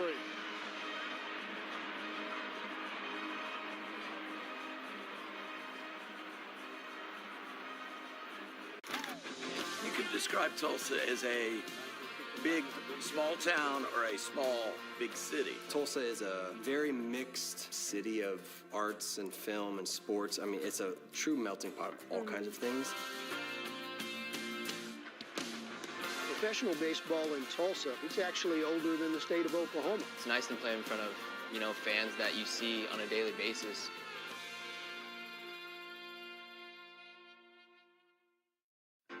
The Cubs are on fire and have turned 1060 West Addison Street, aka Wrigley Field, into the hottest address in baseball. This week, the Cubbies flew the W for the 15th straight time, their longest home winning streak since '08. And they're winning in dramatic fashion. Dansby's going to score. The Cubs are going to walk off the red. 4-ball game. 3 straight walk-off wins in the series against Cincinnati. At the center of it all is Nico Horner, flat out playing like the best second baseman in baseball. Shota Imanaga has been one of the game's best on the hill with a sub-2.5 ERA. With PCA doing PCA things in the field and a solid bullpen, this Cubs team looks built for the long haul. The NL Central has been baseball's toughest division. Will the Cubbies' home field advantage be the difference in the chase for the division crown?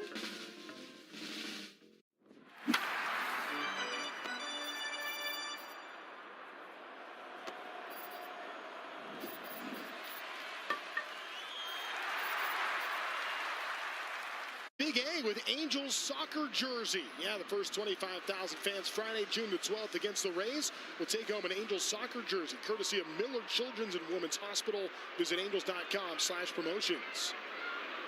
Fifth inning, Grayson Rodriguez facing the top of the Ranger order. Talk about a big inning for the Halos and Grayson Rodriguez. This is it. Top of the order. You miss an opportunity there, first and second, no outs. Just like that, they're right back in this game. Big cut there by Peterson. And after the Angels had a 6-0 lead, Rangers came back with 3 in the previous frame. Angels unable to capitalize after 2 on, nobody out. And Gooby, for a starting pitcher, the 5th inning's always that money inning anyways. Yeah. The inning you get a chance to get a win. They're not looking ahead. That's the thing. So many times pitchers will look ahead. Think, okay, I'm just looking at the 60. No. The 5th inning is the most difficult one for starting pitchers because, one, you qualify for the W with the lead there, and sometimes you start looking too far ahead instead of just the present, and that's getting that out each and every one of them here in the 5th inning. Ground ball past Shonowell, but Peraza is there covering Rodriguez. By the way, that's a real nice play by Shonowell. He knows it's an easier throw for Peraza now. He let it go. I'm seeing it too often, a 4-1 put out, but that's the right decision. Makes a more difficult throw for Shonowell.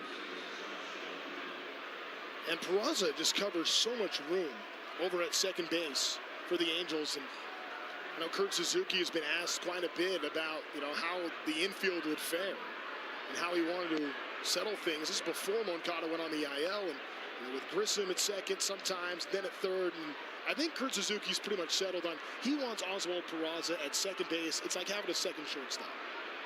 His instincts are outstanding.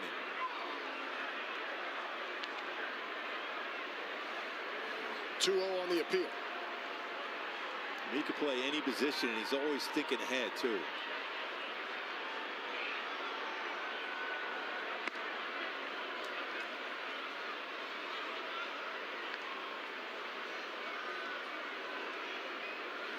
You also just kind of get a sense for the way tonight has gone in the greater context of the way this season has gone for the Angels. And you feel right now, this is a big opportunity for Rodriguez to get the game back on the Angels' terms. Well, back-to-back perfect fastballs. He's that last time 3-0, he went 3-1 to 3-2. Then he overthrew it. This exact same fastball right there. Perfect spot for Grayson Rodriguez. That at 97. That on his 80th pitch of the night. So the fastball velocity is stayed pretty much all evening. Hit in the air to center. Trout on the run. Chases it down for the second out.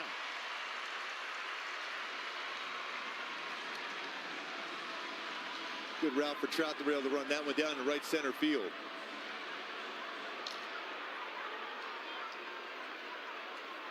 So the first 2 in the inning retired by Grayson Rodriguez for Brandon Nimmo, who homered off of Rodriguez to lead off the 4th inning, which sparked a 3-run frame.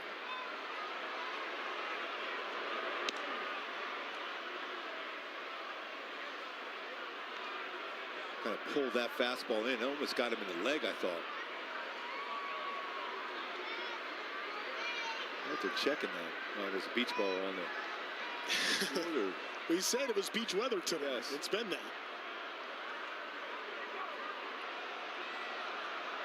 Want to start your weekend party here at Angel Stadium. So that good slider. Be able to throw it. He hasn't thrown many changeups today, which is surprising for him. You think that a changeup could play here? Go down and away with it, though. Don't elevate it.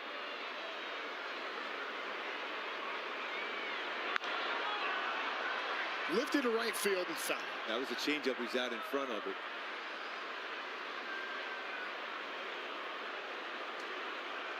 A changeup usage tonight.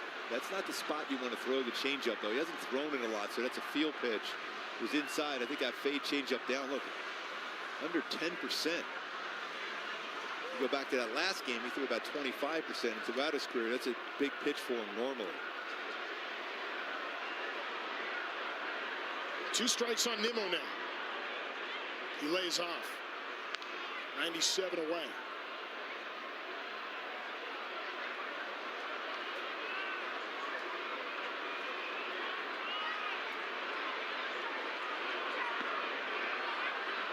And again, Nimmo takes a curveball just high. Remember, he hit a fastball out against him. Still think that changeup going away, keep it down, would be still a pretty good pitch. 3-2. Ground ball right to Neto, and just like that, in the 5th, Grayson Rodriguez. A 1-2-3 inning, and the Angels are up 6-3.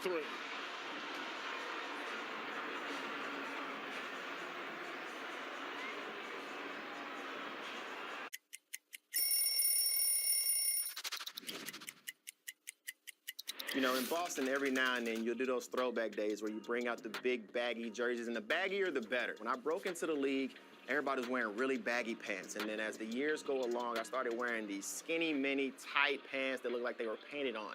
So by the time I was with Boston, I really wanted to wear the baggier, the better. We just wanted to be flying around in the outfield there, having a good time. Freddie Freeman with his second home run of the game. He had 2 in his previous 38 games. He's got 2 tonight. This ball is rocked into the gap and off the top of the wall. Here comes James Wood, rounding third and heading home. Woo! Inside the park, grand slam. Herrera has just won it with a walk-off big fly. And the crowd is going nuts here at Busch Stadium. A 3-run home run for Herrera. 24 and a third consecutive scoreless innings from the Miz. I mean, some of the swings that we're seeing against some really good hitters of the Chicago Cubs, it look like they have no chance against Jacob Mezorowski. Marte, a fly ball. Guess what? The Diamondbacks win it. It's the first career walk-off home run for Ketel Marte. His second this season, his first ever walk-off homer.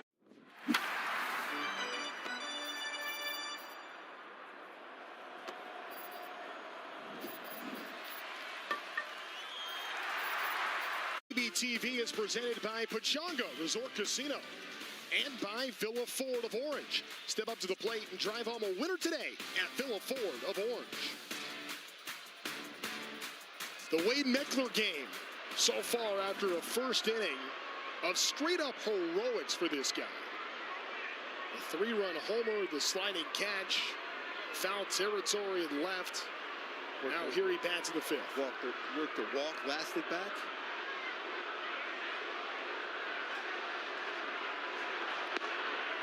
Pretty good cutter right there for Quantrill. Fastball, about 92, 95. He'll throw that cutter, a curveball, slider, changeup. Quantrill found himself in a jam to start the 4th. He hit Neto, then Trout singled, but the Angels were unable to capitalize. There's a little tapper. Tough play for Young on the run, and Meckler safe. And Young has been really solid. Normally a third, but on the transfer, unable to control that baseball. More likely to be an infield hit. It is scored a hit, so Meckler's aboard for the 3rd time in his many plate appearances. Look at that spin on that one right there. Wow. Goes into the glove. It's still spinning on the transfer. Unable to get the grip on it, though. That started like it wanted to roll foul and roll further in fair territory. Those wheels. I mean, the way he came out of the box. Even if Young fields that, I don't know that there would have been much of a play. It may have been close, but Meckler likely beats that out regardless. That's why it's called a hit. Here's Oswald Peraza. He had a hit back in the first inning.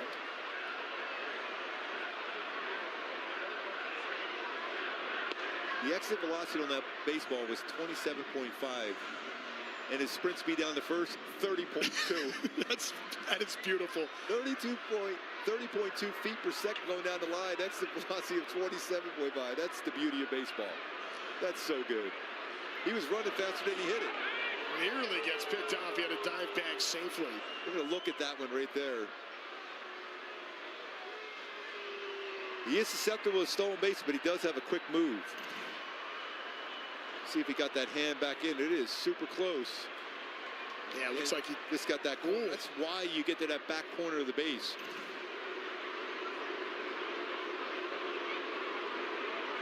Here comes the 1-1 to Peraza.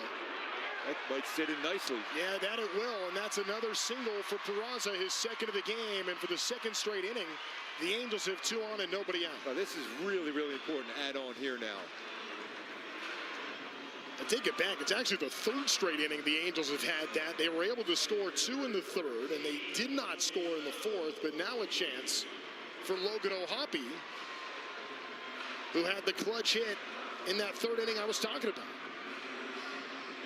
Now he bats with 2 on and nobody out, and a 2-run single that last time up. And that had to feel good for Logan O'Hoppe to be able to kind of get the weight off his shoulders a bit. He's hit just 1 home run this year. That was back in New York in the middle of April. They just showed him that first pitch fastball. Throws his cutter a lot of times in this spot.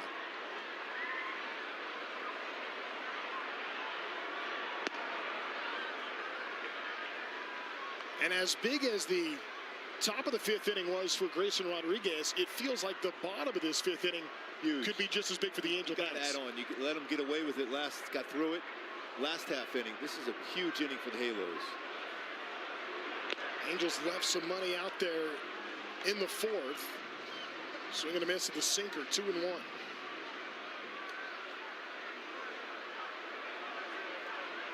Good speed in Meckler. Over at second base, Peraza, big lead off of first. It's a little dribble over to Foscue. Only play is at first base. O'Hoppe moves the runners on a ball hit over to the right side. Yeah, you want that hit, but it's end up being a productive out. That way you're going to force the infield in now for the Rangers. Both runners advance. And we talk so much about being able to manufacture runs. This Angels team has been incredibly reliant on the home run ball this year. But now with the bottom of the order, getting those 2 on, O'Hoppe does his job. He moves the runners over for Donovan Walton, the 9-hitter in the Angel order. It's hit 2 fly balls so far in the night.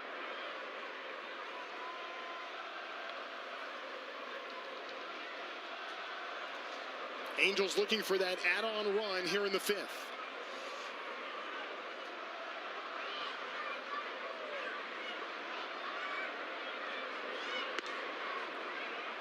Yeah, how important was that challenge by Carter early in the game? That keeps you away sometimes from making that challenge, because that probably is going to be a strike.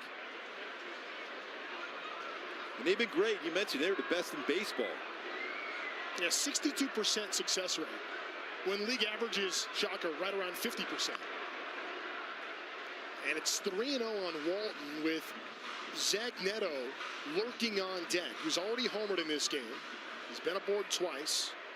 He's been hit by a pitch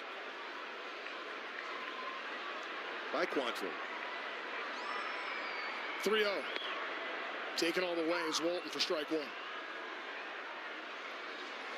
Now he's centering a pitch he can drive in the air.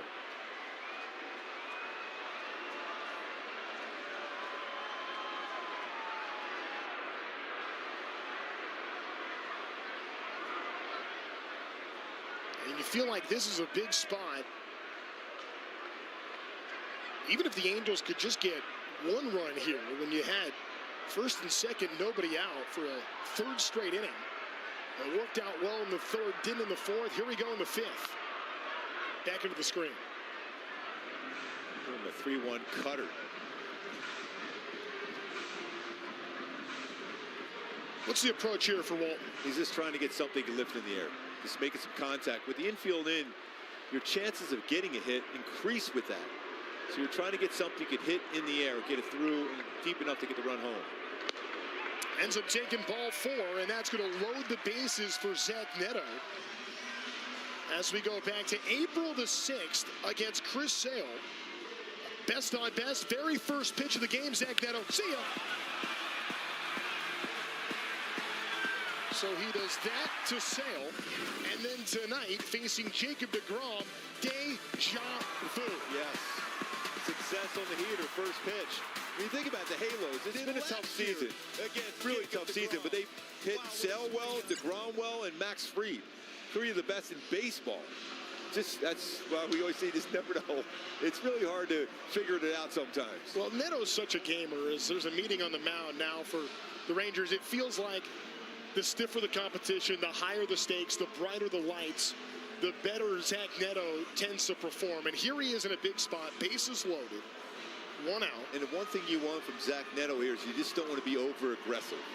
You're always still in this spot, even though he's done a lot of damage on the first pitch.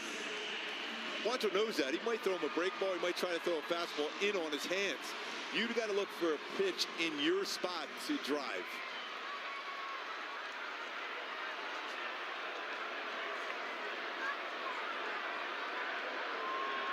Neto does go after the first pitch, and he skies it back behind second base. It's Foscue. And that's the second out. And he did expand the zone there, and then went up there and hit that one above it was the upper part of the strike zone, but not quite his pitch. Sometimes you want to be up there and drive it, hit it far, but you play into a pitcher's hand, especially a veteran like Quantrill on the mound. This is huge for the Angels and Trout here now. Mike Trout, 384 lifetime with the bases full. Hits with 2 outs.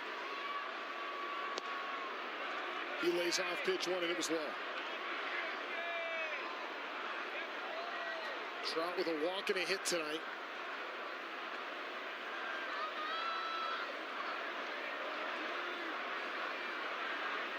An opportunity to add on. Oh, I was going to say that was a pretty nasty pitch. I was wondering if they were going to call that a strike, and I thought if not, they would definitely have to challenge that one if you're the Rangers. 30th pitch from Quantrill.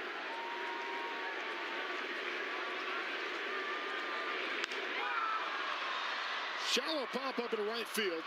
Nimmo comes up for it. Fosco going back, and it's Nimmo who gets there, and the Angels leave the bases loaded.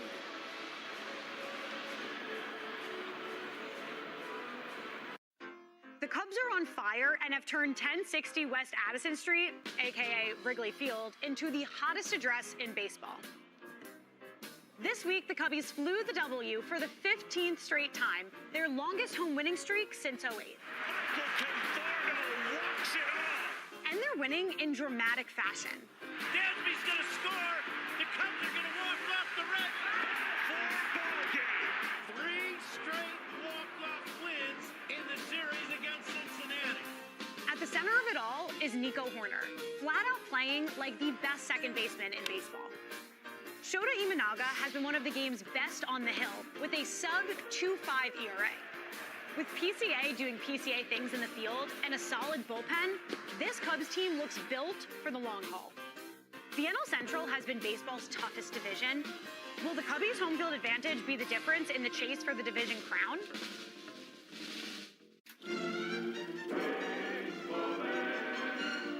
There's the bunt. That could be trouble as Petrie. No, Stevie dives in and beats it. Good effort by Steve Lyons. Good job. I'll tell you one thing, not a bad defensive play either by the Tigers. Did you see that?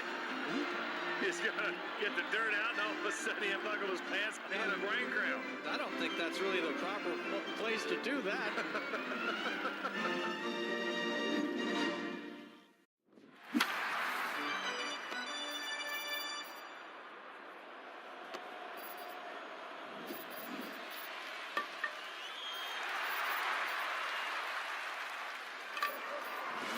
deals during select games throughout the season for our Heritage-themed ticket packages. Each ticket package purchased through Angels.com/Heritage includes a customized jersey along with a ticket to the game. Fans must purchase through Angels.com/Heritage to receive their special jersey.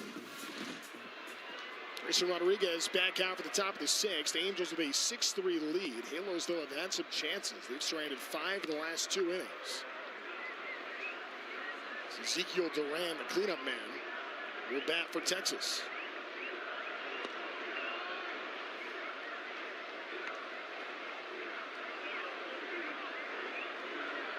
Duran 0 for 2 with the strikeout. Looks like that pitch just missed. And Grayson Rodriguez falls behind. It's felt like tonight, Gooby, when Rodriguez has lost that count leverage early in at-bats. He's had a tougher time battling back. Nice challenge in that one. That's right in the strike zone. The catcher is challenging the ball call. Hoppy got one right earlier in the game. And another one right. Anaheim will have 2 remaining challenges. So Logan O'Hoppe has earned 2 strikes for Grayson Rodriguez. That's a big one. Would have been a 4-pitch walk otherwise. Now you got some action going on in the bullpen now. Movement. Hit hard to right field. How big was that challenge now? Yeah. And then Joe Adell there for it. And now a quick word from Hyundai. A car that sees what you can't, how it should be. The Hyundai Tucson. Suter getting loose. In the Angels bullpen. Grayson Rodriguez at 92 pitches would love to be able to get through 6. Make it a quality start.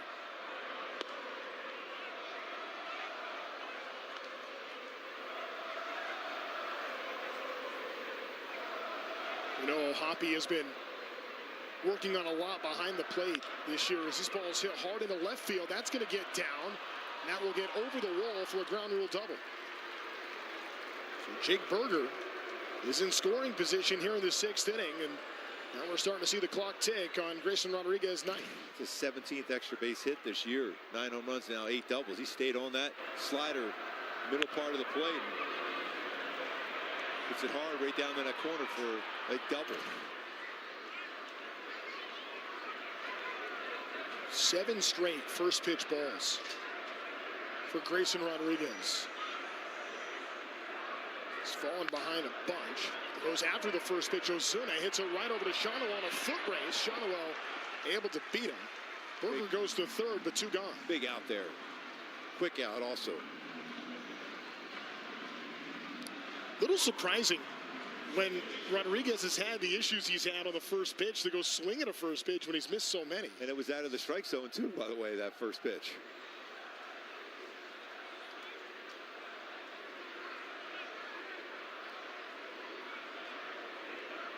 So it's Foscue batting.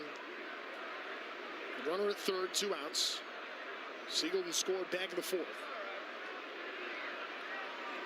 Finish strong here if you're Grayson Rodriguez. Right here is your guy. Foscue, a former first-round pick. It's back in 2020. Here it comes from Rodriguez. He had a good hack at that one. It's all right, though. It's a first pitch strike.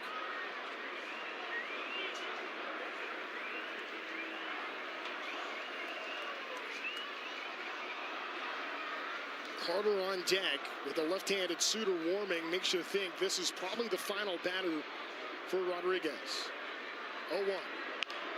That one's going to drop in for an RBI hit. Yeah, base hit with a runner in scoring position. Make some contact there. Just like that, it's a state 2-run game, and Carter represents the tying run at the dish. Second hit of the game for Foscue. Out comes Kurt Suzuki, and that will do it for Grayson Rodriguez. The Angels, who had a 6-0 lead in this game, Texas has come back with 4 unanswered and continue to threaten here in the 6th.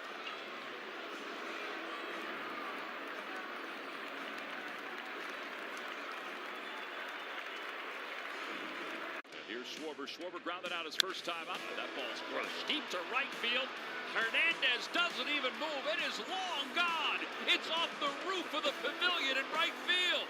Kyle Schwarber his first postseason home run of the year. It's his 22nd of his career. And with a lightning strike, the Phillies tie it up at 1. Well, I would say Kyle's second time through, I like the approach. Wow. Well, the first home run for the Phils this postseason. Got to get yourself ready. Yes, there are hugs, and then there's that. Now, what is that? What is the purpose of that? It's an anemometer. It measures wind speed. So that's good. Yeah, but it looks like a fidget spinner. Meanwhile, on the Cove, it just looks like too much fun. It was so routine, he took his eye off. You got to come up with this play. You got to. You're right there. You had two hands. He looked it in. Oh. Puedes ser el dueño de grandes momentos del béisbol. MLB Auction te permite participar en la subasta de bates, bolas y jerseys autografiados, con artículos de tus equipos de grandes ligas favoritos, leyendas y jugadores. Visita auctions.mlb.com.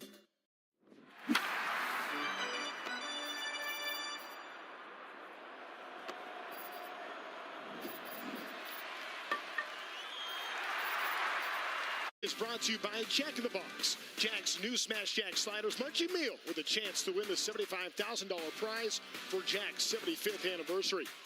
And by the OC Healthcare Agency, your mental wellness resource. Mike Trout showing some love. How about the kids rocking the camo hats, fired up, bringing the energy to the Big A tonight? Trying to lift this Angels club after they had a 6-0 lead. I've seen the Rangers score 4 in a row. Brett Suter comes in, and on the first play gets a pickoff to first. And the Angels are out of the inning for now. Texas will review. Now, he's got one of the best pickoff moves I've ever seen. I've seen a couple great ones over the years, with Kenny Rogers having a great one. Freezes them. Perfect toss and tag for Shonowell, and the Angels are out of the inning. Brett Suter doesn't even throw a pitch. Angels still up a pair.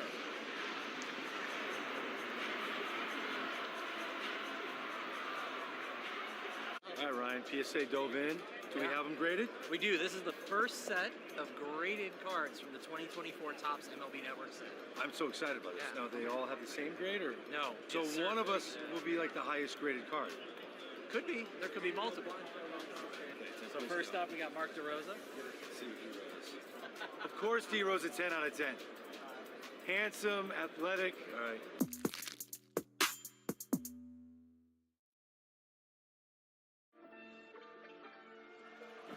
They say it's a game of numbers, pero el flow es completamente otra ciencia.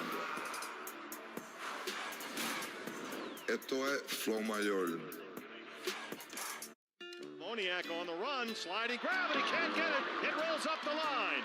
Well, a bloop single and now a bloop double. You see him just slip right off the bat. Clean up on base number 1. Lourdes throws the pineapple up the line. What is going on down here? Back in the produce section. That's good. How about that? Myers went all the way to the 380 mark. He had that in his glove. Wow.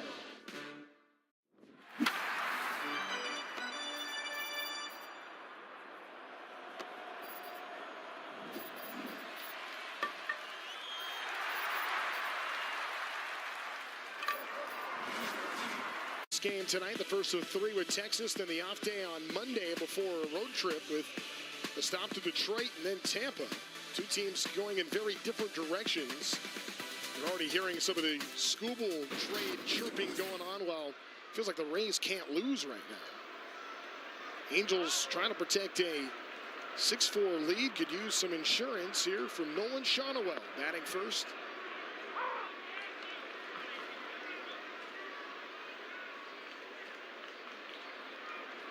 Angels stranded 2 in the 4th and then left the bases loaded in the 5th. By the way, that's a 21st pickoff for Brent Suter in his career. That's unbelievable. That's just covering 623 in a 3rd innings pitch, so that's an unbelievable move. Comes into the ball game. Rangers picking up all kinds of momentum and goes and gets a pickoff. Yes. There. Doesn't even throw a pitch. It's Young. It's the first down. That was big for the Angels to be able to get that from Suter. Just a crafty veteran now. Knowing his responsibility, he comes in a big spot to get Grayson Rodriguez through. So Rodriguez done. 4 earned in 5 2/3 tonight. And the second start as an Angel for Grayson Rodriguez.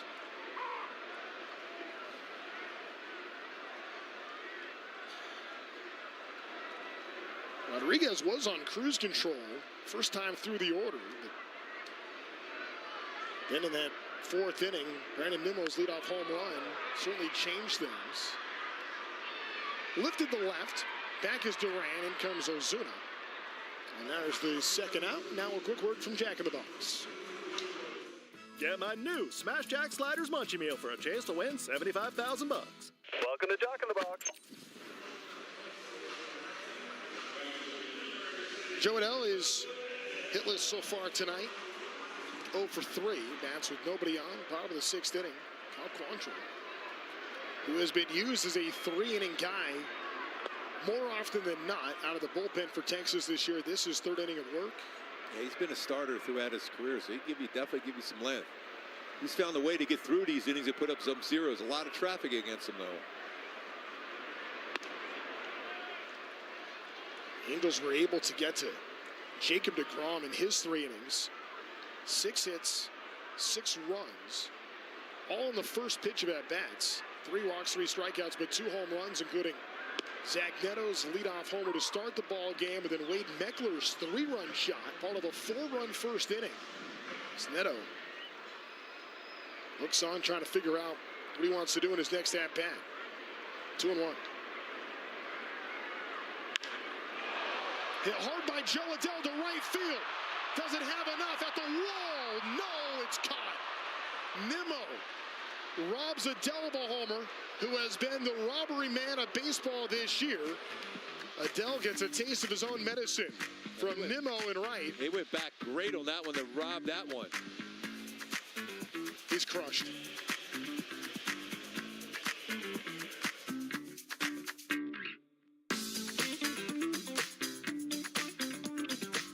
Jack Leiter making his season debut. He's 148K, second among all AL rookies. Jets 2-2, and a swing and a miss. There's his first strikeout of the season. He gets Mayo for the second out of the inning. To be the way to pitch, here's the 3-2. And that's right in there. Alonso just frozen. Sinking fastball from Leiter. He retires the side in order for the first time tonight. Big over-the-top windup, and the 1-2 pitch, he struck him out swinging with a cutter at 94. Nice assortment of pitches there from Jack Leiter. And that new pitch, the cutter, strikes out Adley Rutschman. Here's the pitch. Swing and a miss. Great screwball action, a changeup at 92. So Leiter making use of a couple of pitches he didn't even have 2 years ago when he made his major league debut. It's 2-2 and a swing and a miss. Got him chasing a curveball, and Leiter, I don't know that he loved where that one ended up, but he got the job done. They say it's a game of numbers,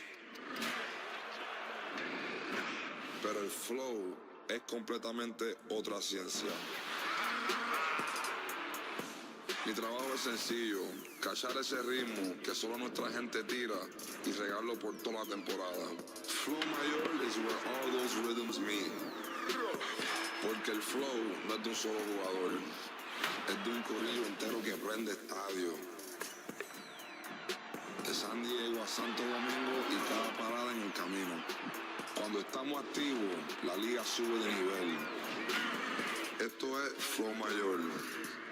For the 7th inning stretch that's being brought to you by Hyundai. That's coming up in just a bit. Top of the 7th now. Brent Suter has already gone a third of an inning without throwing a single pitch after getting Grayson Rodriguez out of the frame on a pickoff. That's his 4th of the year, 21st. His career. Haggerty pinch hitting, though, now. Comes in for Carter. He's had a lot of success, and he's had a lot of at-bats over his career versus the Halos.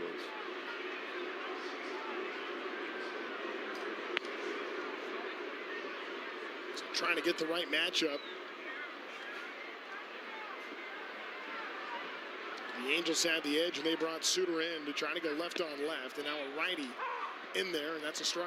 He was 3 for 9 against the Halos last year, 333.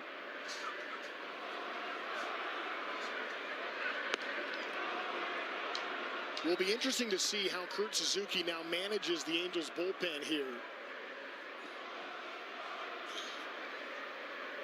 Some roles still trying to be defined. Angels have not had a ton of save opportunities even of late as Shonowell goes back into foul territory for that first out. Hey, be sure to join your Angels every Saturday night home game and stay to enjoy a post-game Saturday night fireworks show driven by your SoCal Hyundai dealers.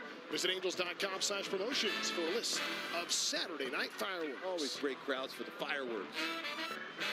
Saw some fireworks early on by the Halos offense against Jacob deGrom, but a couple home runs on first pitch fastballs. Willing to bet that Wade Meckler growing up, I mean, Yorba Linda, Esperanza High School, if he couldn't see the fireworks at Angel Stadium, he definitely could hear them with how close he was, about 8 miles away. Sharp ground ball to Donovan Walton, able to knock it down. Throw is in time for the out. That's 2 away. They're going to check that one. He got a lot on that throw, I'll tell you that. He's not convinced he's out. He's going towards first base. They might check. Nope. At least it took a while. Nope. Recovered well. Got a lot on that throw. Just beat him to first base. Throw by Walton. Now Andrew McCutchen will pinch in. It's like a pass by Bill Walton back in the day with Portland. McCutchen hits for Jock Peterson. Like Luke Walton at his days at Arizona with all the assists. The Sun. Okay, maybe not the same careers. Fair enough. But that Walton did make a pretty nice pass, for sure. Yes, oh yes. He's a guy who's played a long time, has had a tremendous, tremendous career.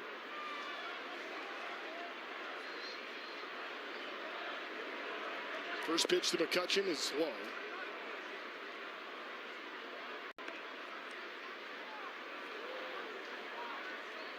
Andrew McCutchen, a former MVP, Gold Glover, 5-time All-Star, in his 18th Major League season. It felt like he was going to finish up there in Pittsburgh, but Rangers took that shot. Peeled to first. Sam McCutchen held.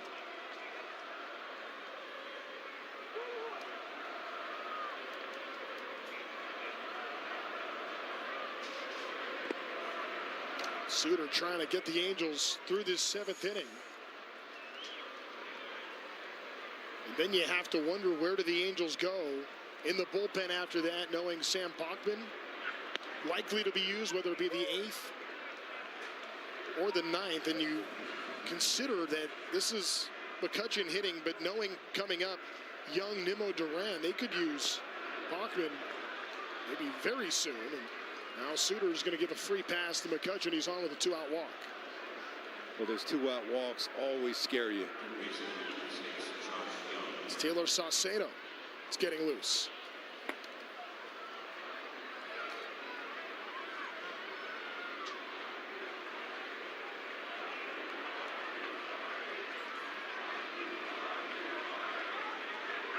Pitch to Young. Sinker for a strike, 91 from Suter. Lives with that changeup. You can sneak a fastball by if you look for the changeup enough, but you got to make sure you're on corners. Not right there. You want to throw that fastball. Well, now he's thrown 2. He's ahead, 0-2, and hasn't yet shown his best pitch.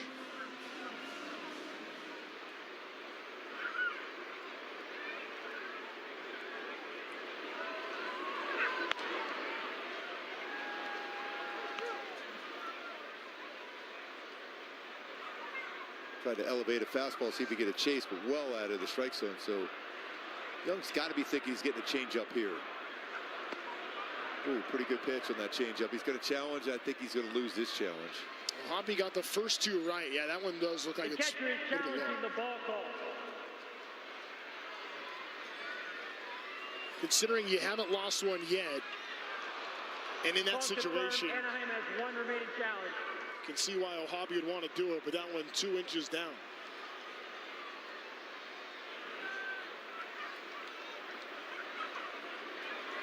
Big at bat in this game. Runner at first. Angels trying to protect a 2-run lead.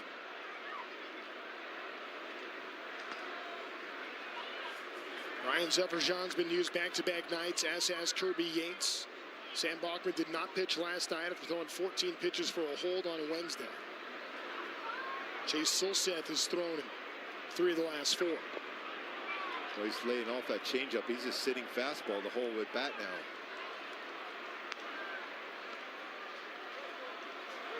And that could be a dangerous place for Suter.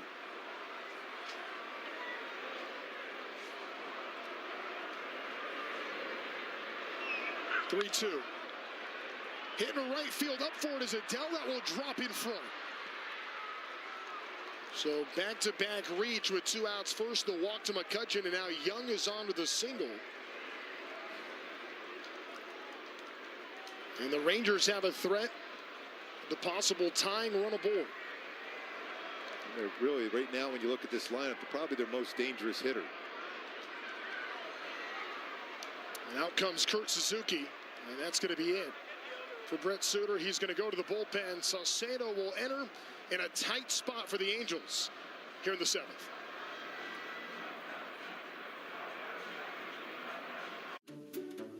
Now let's check out some plays from the field that only a mother could love. Thank you to all the mothers out there. We love you. Too sweet. Nicely done with the sign. Vientos is not going to want this on his highlight reel, I'll tell you that. Some just don't know how to catch him. Hubba Bubba and Bubba. You can even smell on his bat. Hitters are funny. Now he's talking to it. Then Peters has some problems. Heads up. Man alive. Look, Mom, check out these top defensive plays. Adele leaping, and he makes the catch. He's unreal. One of his patented run-saving miracles. Welcome to the show, kid. Put a star on that for Jarvis. Picked it right off the top of the grass. It was a snow cone. That was sensational. Spectacular play by the Padres' first baseman. He jumps and he makes the catch. P-Crow awesome. Ryan Waldschmidt with a diving catch. What a catch by Eli White. How about that?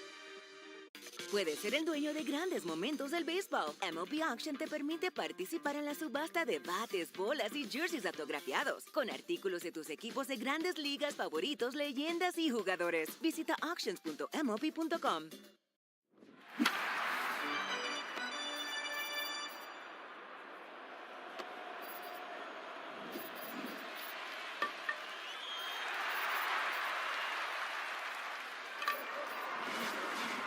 TV is brought to you by your local Kia dealers. Visit kia.com to discover movement that inspires.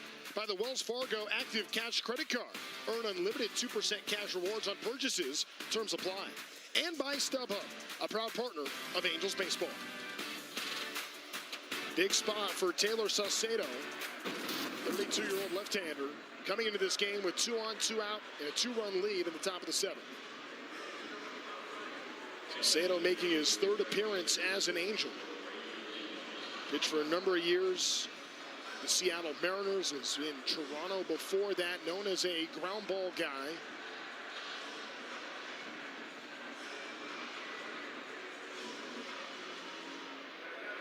We work against Brandon Nimmo, the 3-hitter in this Ranger order.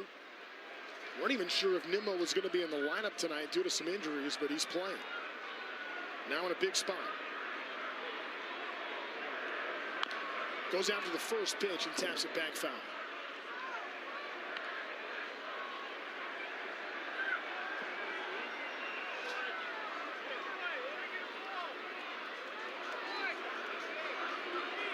Nimmo's been good with runners in scoring position on the season.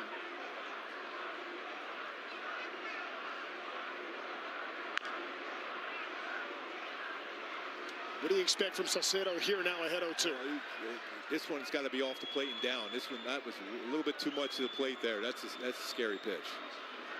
So you made your one mistake in that at bat. You always say a hitter's going to get one pitch to hit. Nimmo missed that one, so now it's up to Saucedo to make his perfect pitch to finish off the inning. Go down and away with that slider.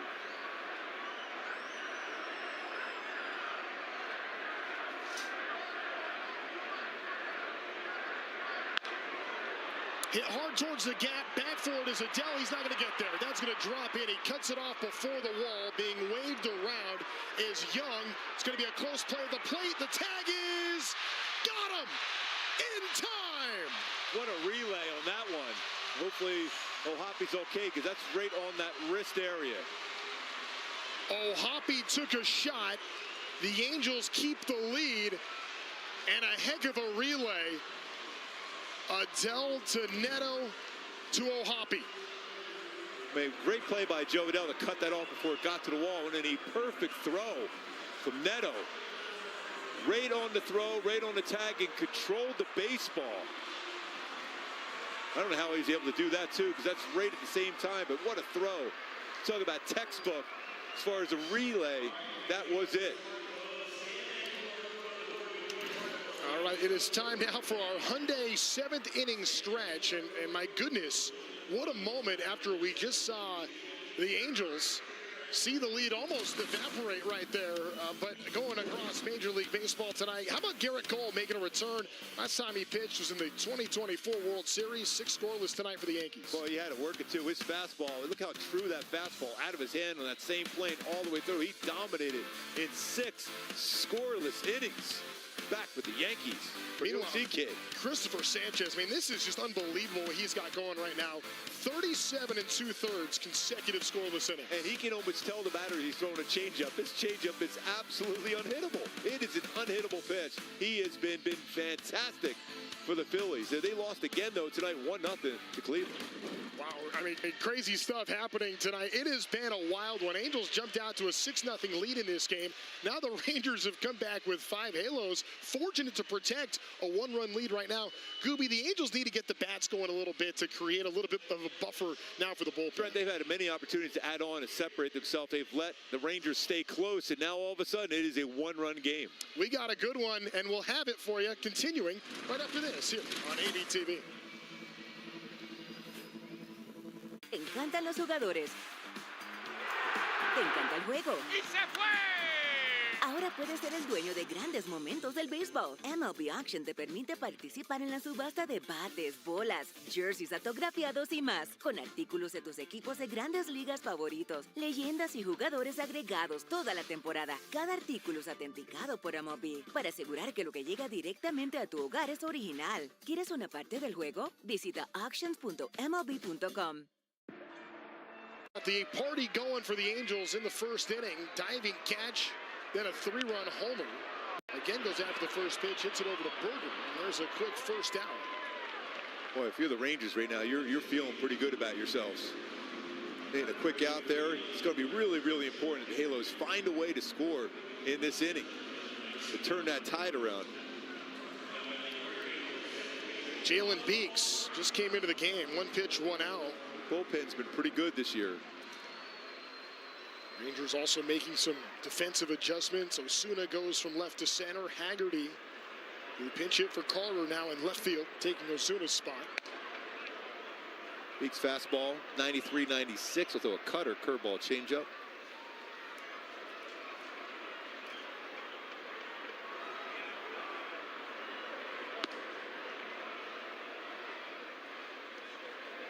It was almost a challengeable pitch right there.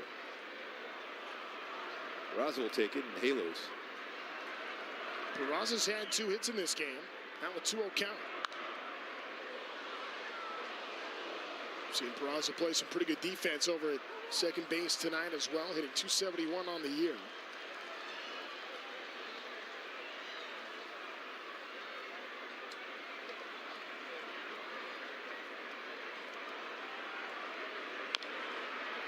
Angels got their offense early. They had 4 runs in the first, added 2 more in the third to take a 6-0 lead, but then had 2 on, nobody out in the fourth, couldn't score. 2 on, nobody out in the fifth, and then ultimately bases loaded, 1 out in that inning, and left them loaded. And since the walk by Walton to load the bases, we've seen 6 straight Angel batters retire. Peraza's got some power, too. If he get that pitch, a lot of times they'll throw that 3-2 fastball. If he could jump on that, give that 2-run lead right back. Hits a ball hard to left field. Looking back at it is Haggerty, and that one is gone! Gooby with the call, Peraza with the blast, and the Angels have a 2-run lead once again. What a swing that was, 110 off the bat. What a swing, Peraza. Ozzie. His 6th of the year. Insurance in the 7th. Angels needed it badly. He barked at the moon on that one, Ozzie. 3-2, blast. That is a huge home run for the Angels to create a cushion for this bullpen. That 6th of the year, a new career high for him. And now Hoppy goes after the first pitch, playable for Nimmo. But that swing by Oswald Peraza, a jolt for the Angel offense. Boy, he got that fastball and it was down, and he knew it. He crushed it. Wow, going 418 feet. Yes, Peraza. Hey, Gooby, do you think we can talk some more home runs into existence tonight? That was pretty good. You were all over that one. I know I could give up my fair share towards the end of my career, so I might as well try to let somebody else give one up. Not very many. What a swing that was, Peraza. 3-hit game. Huge insurance run for the Angels as Donovan Walton bats. Falls behind quickly, 0-2. It's been a quick inning for Beeks. Just 10 pitches, but the Angels get that run on the homer by Peraza. The swings of this game. This has been a momentum roller coaster tonight. What an incredible relay from Adele to Neto to Hoppy at the plate. Otherwise, it's a tie game. And just like that, you get that home run, you're up by 2. Ground ball gets stopped by Duran, and that's how the inning comes to a close. But Oswald Peraza doing some damage at the dish. He goes liftoff in the 7th, sends it into the bullpen, and the Angels have a 2-run lead.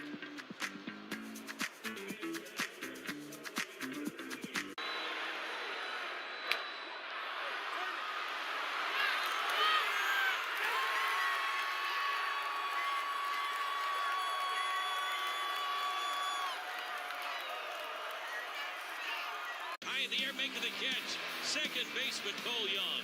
To his left, Rocchio glove spinning throw in the dirt. Got him! Swung on in line. A diving play by Sogard. Rumfield may have a play on the track. He reaches into the dugout, flips into the dugout. He's got the ball in his glove. It's an out. They'll send the runner. Massa, not much of an arm.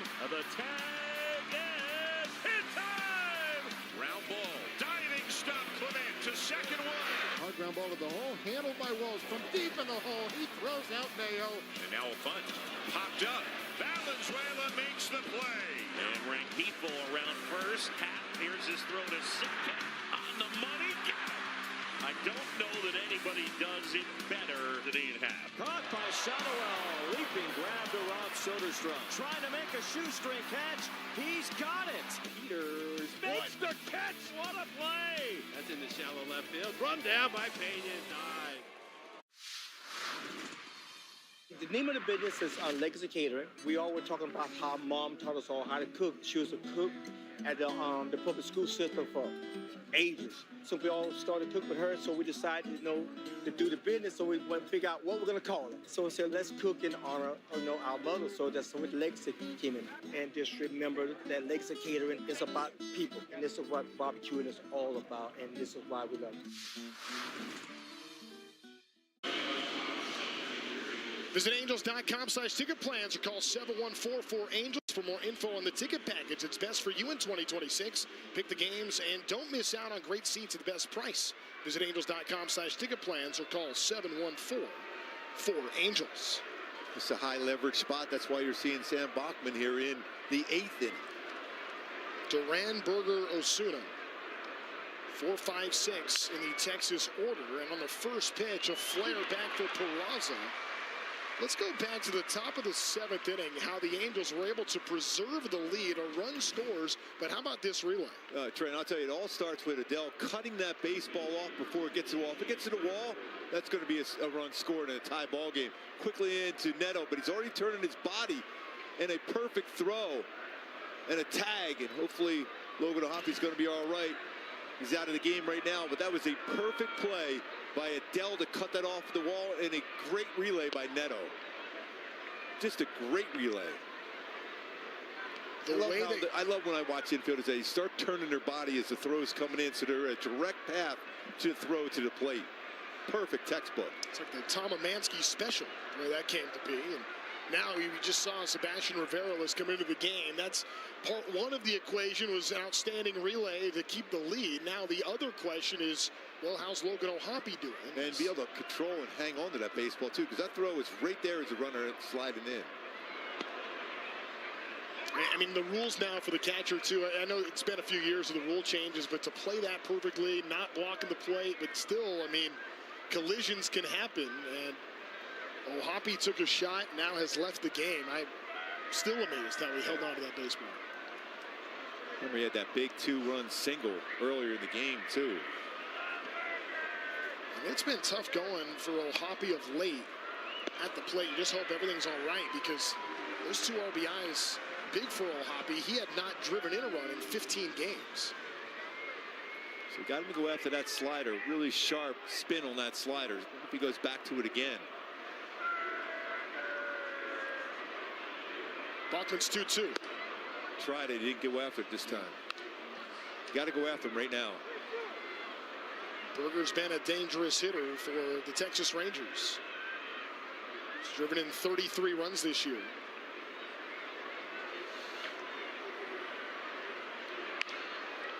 Another pop-up.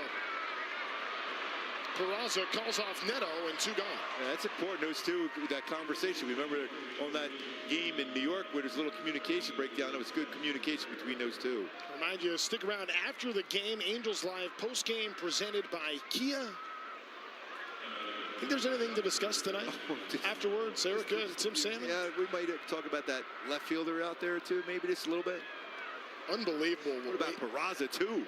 And of course, Zach Neto for his mom's birthday today, Maggie. Jason Brown, by the way, our bullpen catcher down there, birthday today also. Brownie.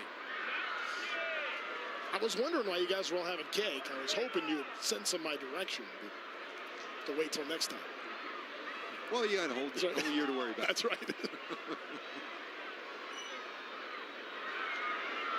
0-1 to Osuna. Hits into center. Trout dives, can't get there. Meckler picks it up, and that's going to go for a stand-up 2-out double. It's 2 really good at-bats today, too, for Osuna.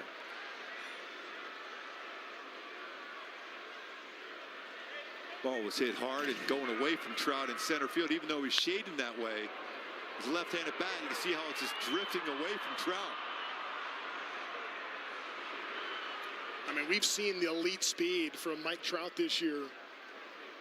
He's playing a few steps up tonight, about 8 feet from where he was typically. He had one that got over his head earlier in this game, and that just slips out of Bachman's hands and hands him Drew and Foscue. You see that every once in a while with a slider from Sam Bachman if it slips out.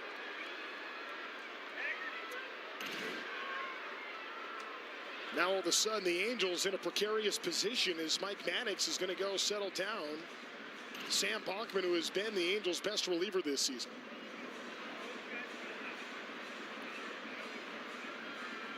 So after getting the first 2 on jam shots, the double by Osuna and then hits Foscue, Sam Haggerty will bat next. Here with 2 outs, facing the bottom of the order. Haggerty hitting in the 8th spot. I think you might have another pinch hitter here, too. Yeah, it was scheduled to be Haggerty. We'll see what direction they go.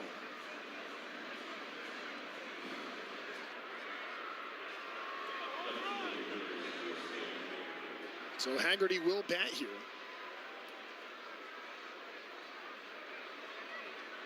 And he can do some damage for both sides, so he's a tough batter.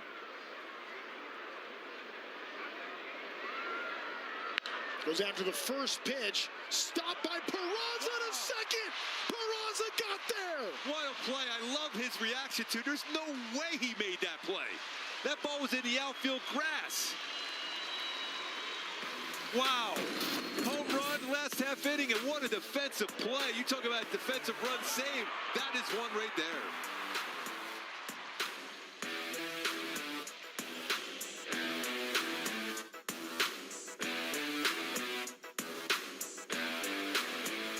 Te encantan los jugadores. Te encanta el juego. ¡Y se fue! Ahora puedes ser el dueño de grandes momentos del béisbol. MLB Auction te permite participar en la subasta de bates, bolas, jerseys autografiados y más, con artículos de tus equipos de grandes ligas favoritos, leyendas y jugadores agregados toda la temporada. Cada artículo es autenticado por MLB para asegurar que lo que llega directamente a tu hogar es original. ¿Quieres una parte del juego? Visita auctions.mlb.com. Tovar from the outfield grass skips it on the carpet and got him. Line drive to center field coming in. Bierling, he'll slide, make a nice catch before that ball drops. Long run for Angel Martinez. He dives and makes the catch. Backhanded catch. What a play by Angel Martinez. Deep left center field on the run is Riley Green. Reaches up, made the catch. Riley Green with a terrific running catch. Soft line drive up the middle. Nunez picks it off.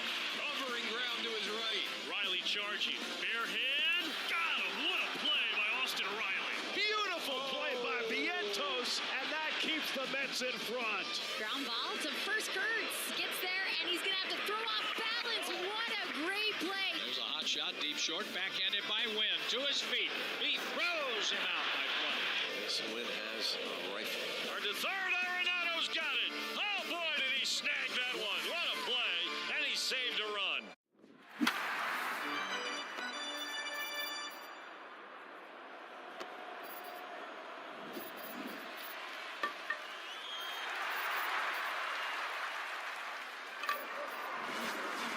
TV is presented by Pechanga Resort Casino and by Nissan. Every Nissan is designed for people who refuse to settle for less. Visit Nissan.com or your local Nissan dealer. That is an incredible play. That is an incredible play. How do you make that kind of throw, too, from where he was? Both home run hitters today. And Neto at the plate, another home run hitter. But both have made incredible plays. Meckler and now Peraza defensively. Unreal. Shocker, Neto goes after the first Neto, pitch. Great defensive play, too, with the relay. I mean, it's been... Hit a home run, make a great defensive play. It's what it takes. It's hard to win baseball games. And you got to be able to execute. And the Angels have done so in so many different areas, playing team baseball tonight. Zach Neto, can he make it too? Yes, sir! Happy birthday again, Maggie. Wow. Magneto. That ball was absolutely crushed. That was nearly 110. That went 427. No, we can't see you. Even John Cena will love you there, Magneto. All eyes on shortstop with Zach Neto coming through. Angels, some clutch, timely hits. His fourth career multi-homer game gives the Angels a 3-run cushion, his 10th of the year. Just like that, 10 home runs, 10 doubles. A couple stolen bases away from getting 10.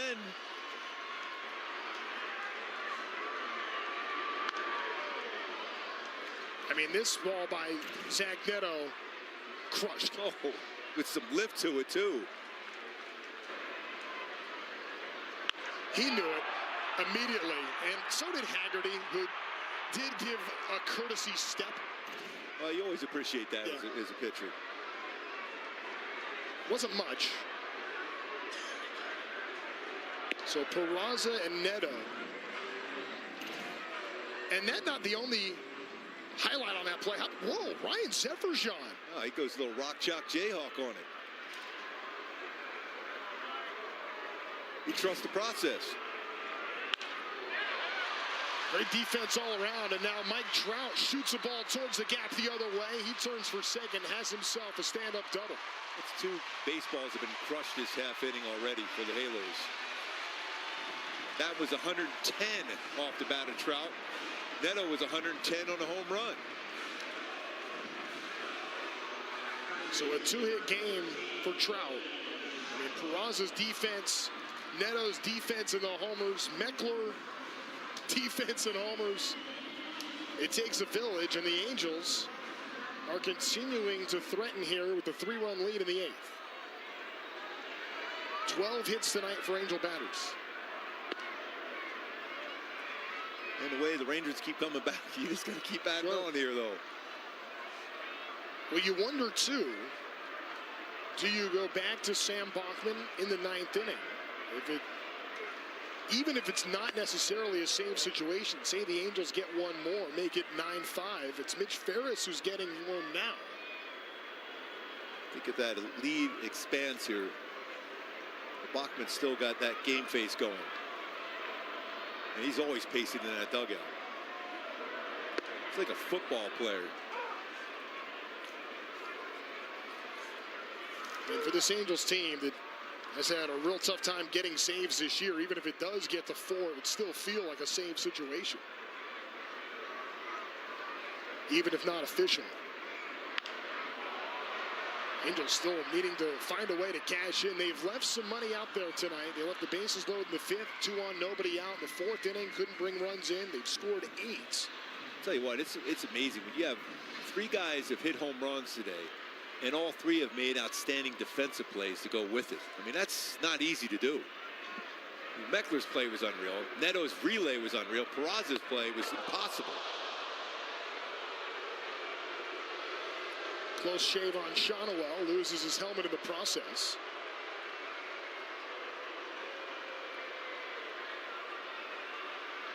This party's been around a long time.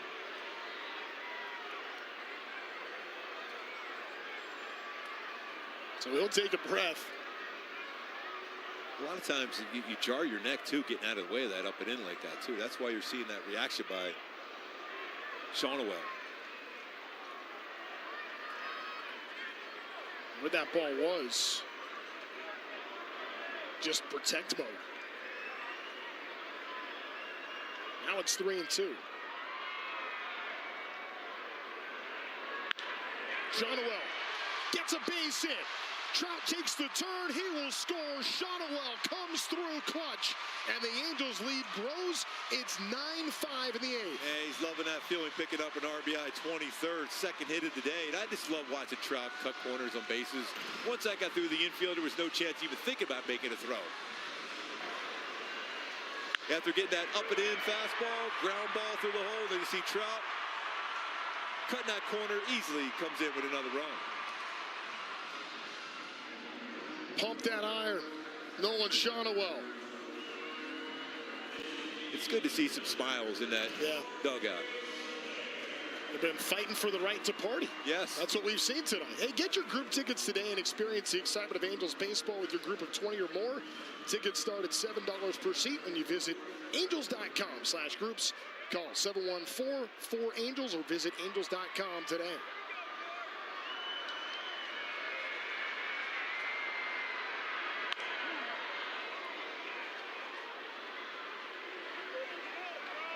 What's the cure to everything?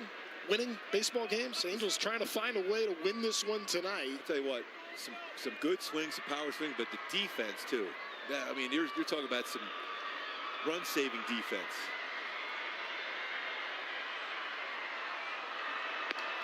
I mean, between the relay and then the last stop by Peraza. And the one Peraza make one run definitely would have scored. It very well could have been 2, and that could have tied the game. And now the Angels have come back after protecting the lead, have scored twice here in the 8th inning. Hit right to Foscue, and that's going to be a double play ball. That's a veteran pitcher on the mound. He knew exactly where his infielders were. He just let it go right by him for an easy double play ball.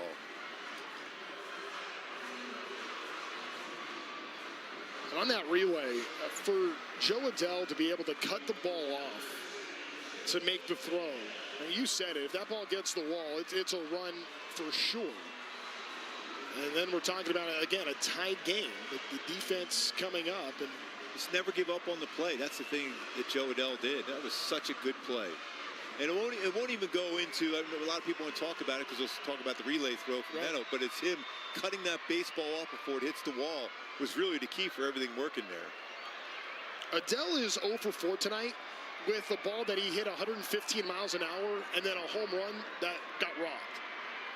So that's the night that it has been for Joe Adell, but he's lifted the Angels with his defense. Well, he's robbed 4. Yeah, now sure. He's got 1 robbed by himself off him.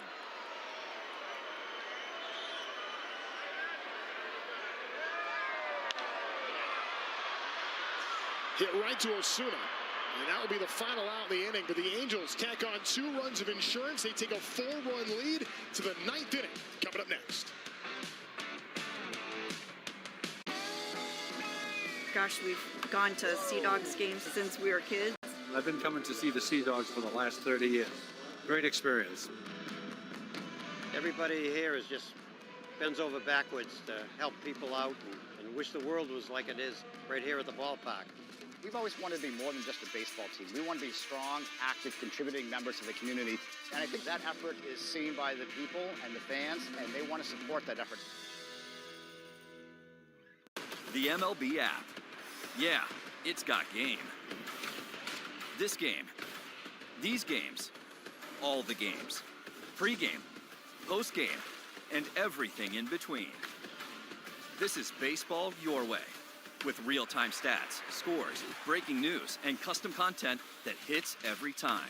Because you choose the teams and pick the players you want to follow. So when they catch it on the field, you catch it on the app.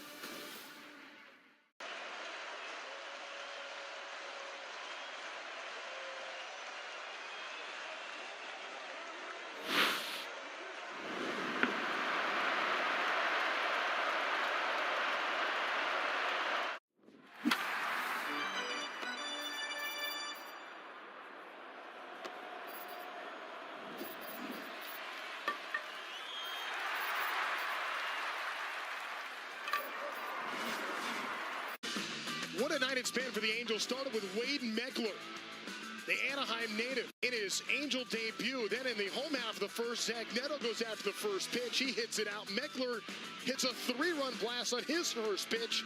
Angels protect the lead on a relay. Tagged by Ohapi. Peraza with the insurance run.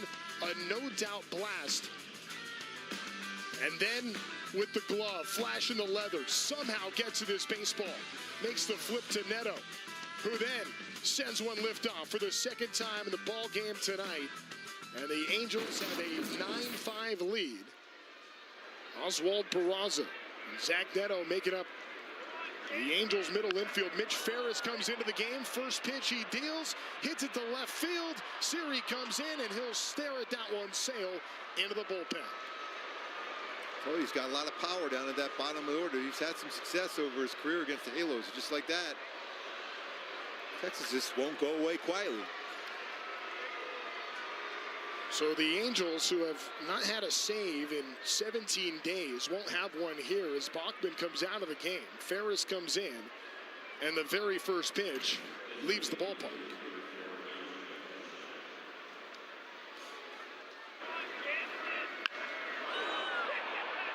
Third of the year for Jansen, the catcher, 9-hitter, and now all of a sudden, in a 3-run game, Ferris going to have to deal with the top of the Ranger order. Gets a pop-up from McCutcheon.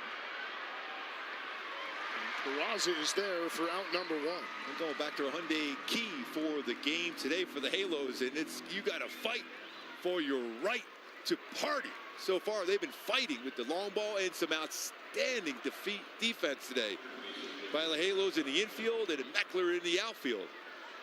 Well, they've had a fight. It's been a fight indeed, yeah. Oh, yes, it has. Non-stop. Still a little fight left in this game. You got to keep swinging.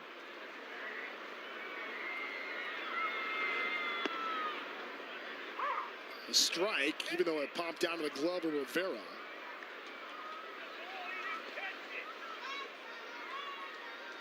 Young, the batter. Two-hitter in the lineup with Nimmo on deck, who had an RBI double in the 7th, and that was the play that the Angels had, that perfect relay that otherwise would have tied up this ball game.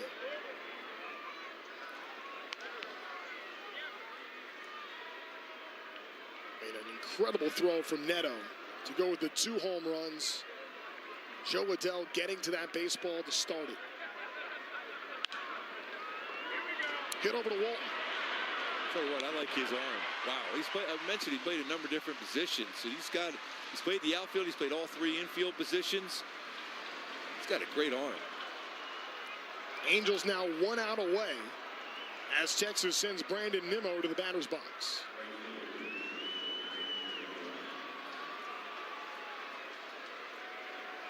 Nine runs for Angel batters tonight.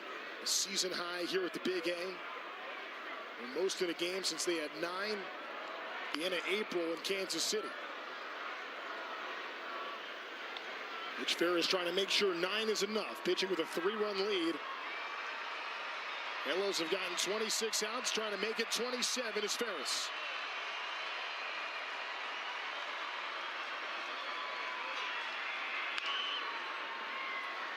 Tied him up enough from that 94. It's better fastball we've seen even in spring training for Ferris. And now the Halos a strike away from a victory.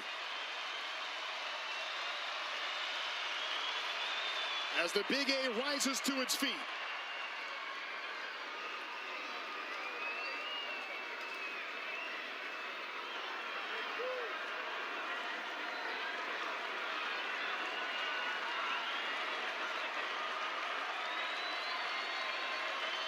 One-two. Strike 3 swinging. Angels win the ball game 9-6. Ferris gets it done in the 9th. The homers, the defense. Team baseball for a victory on a Friday night for the Halos. And Grayson Rodriguez picks up his first W since 2024. The defense, Adele, Raza, Neto, Macklin, bombs away, 4 bombs. Halos find a way to beat the Texas Rangers here tonight. So the Angels start off this series with Texas in a slugfest. They put 9 on the board.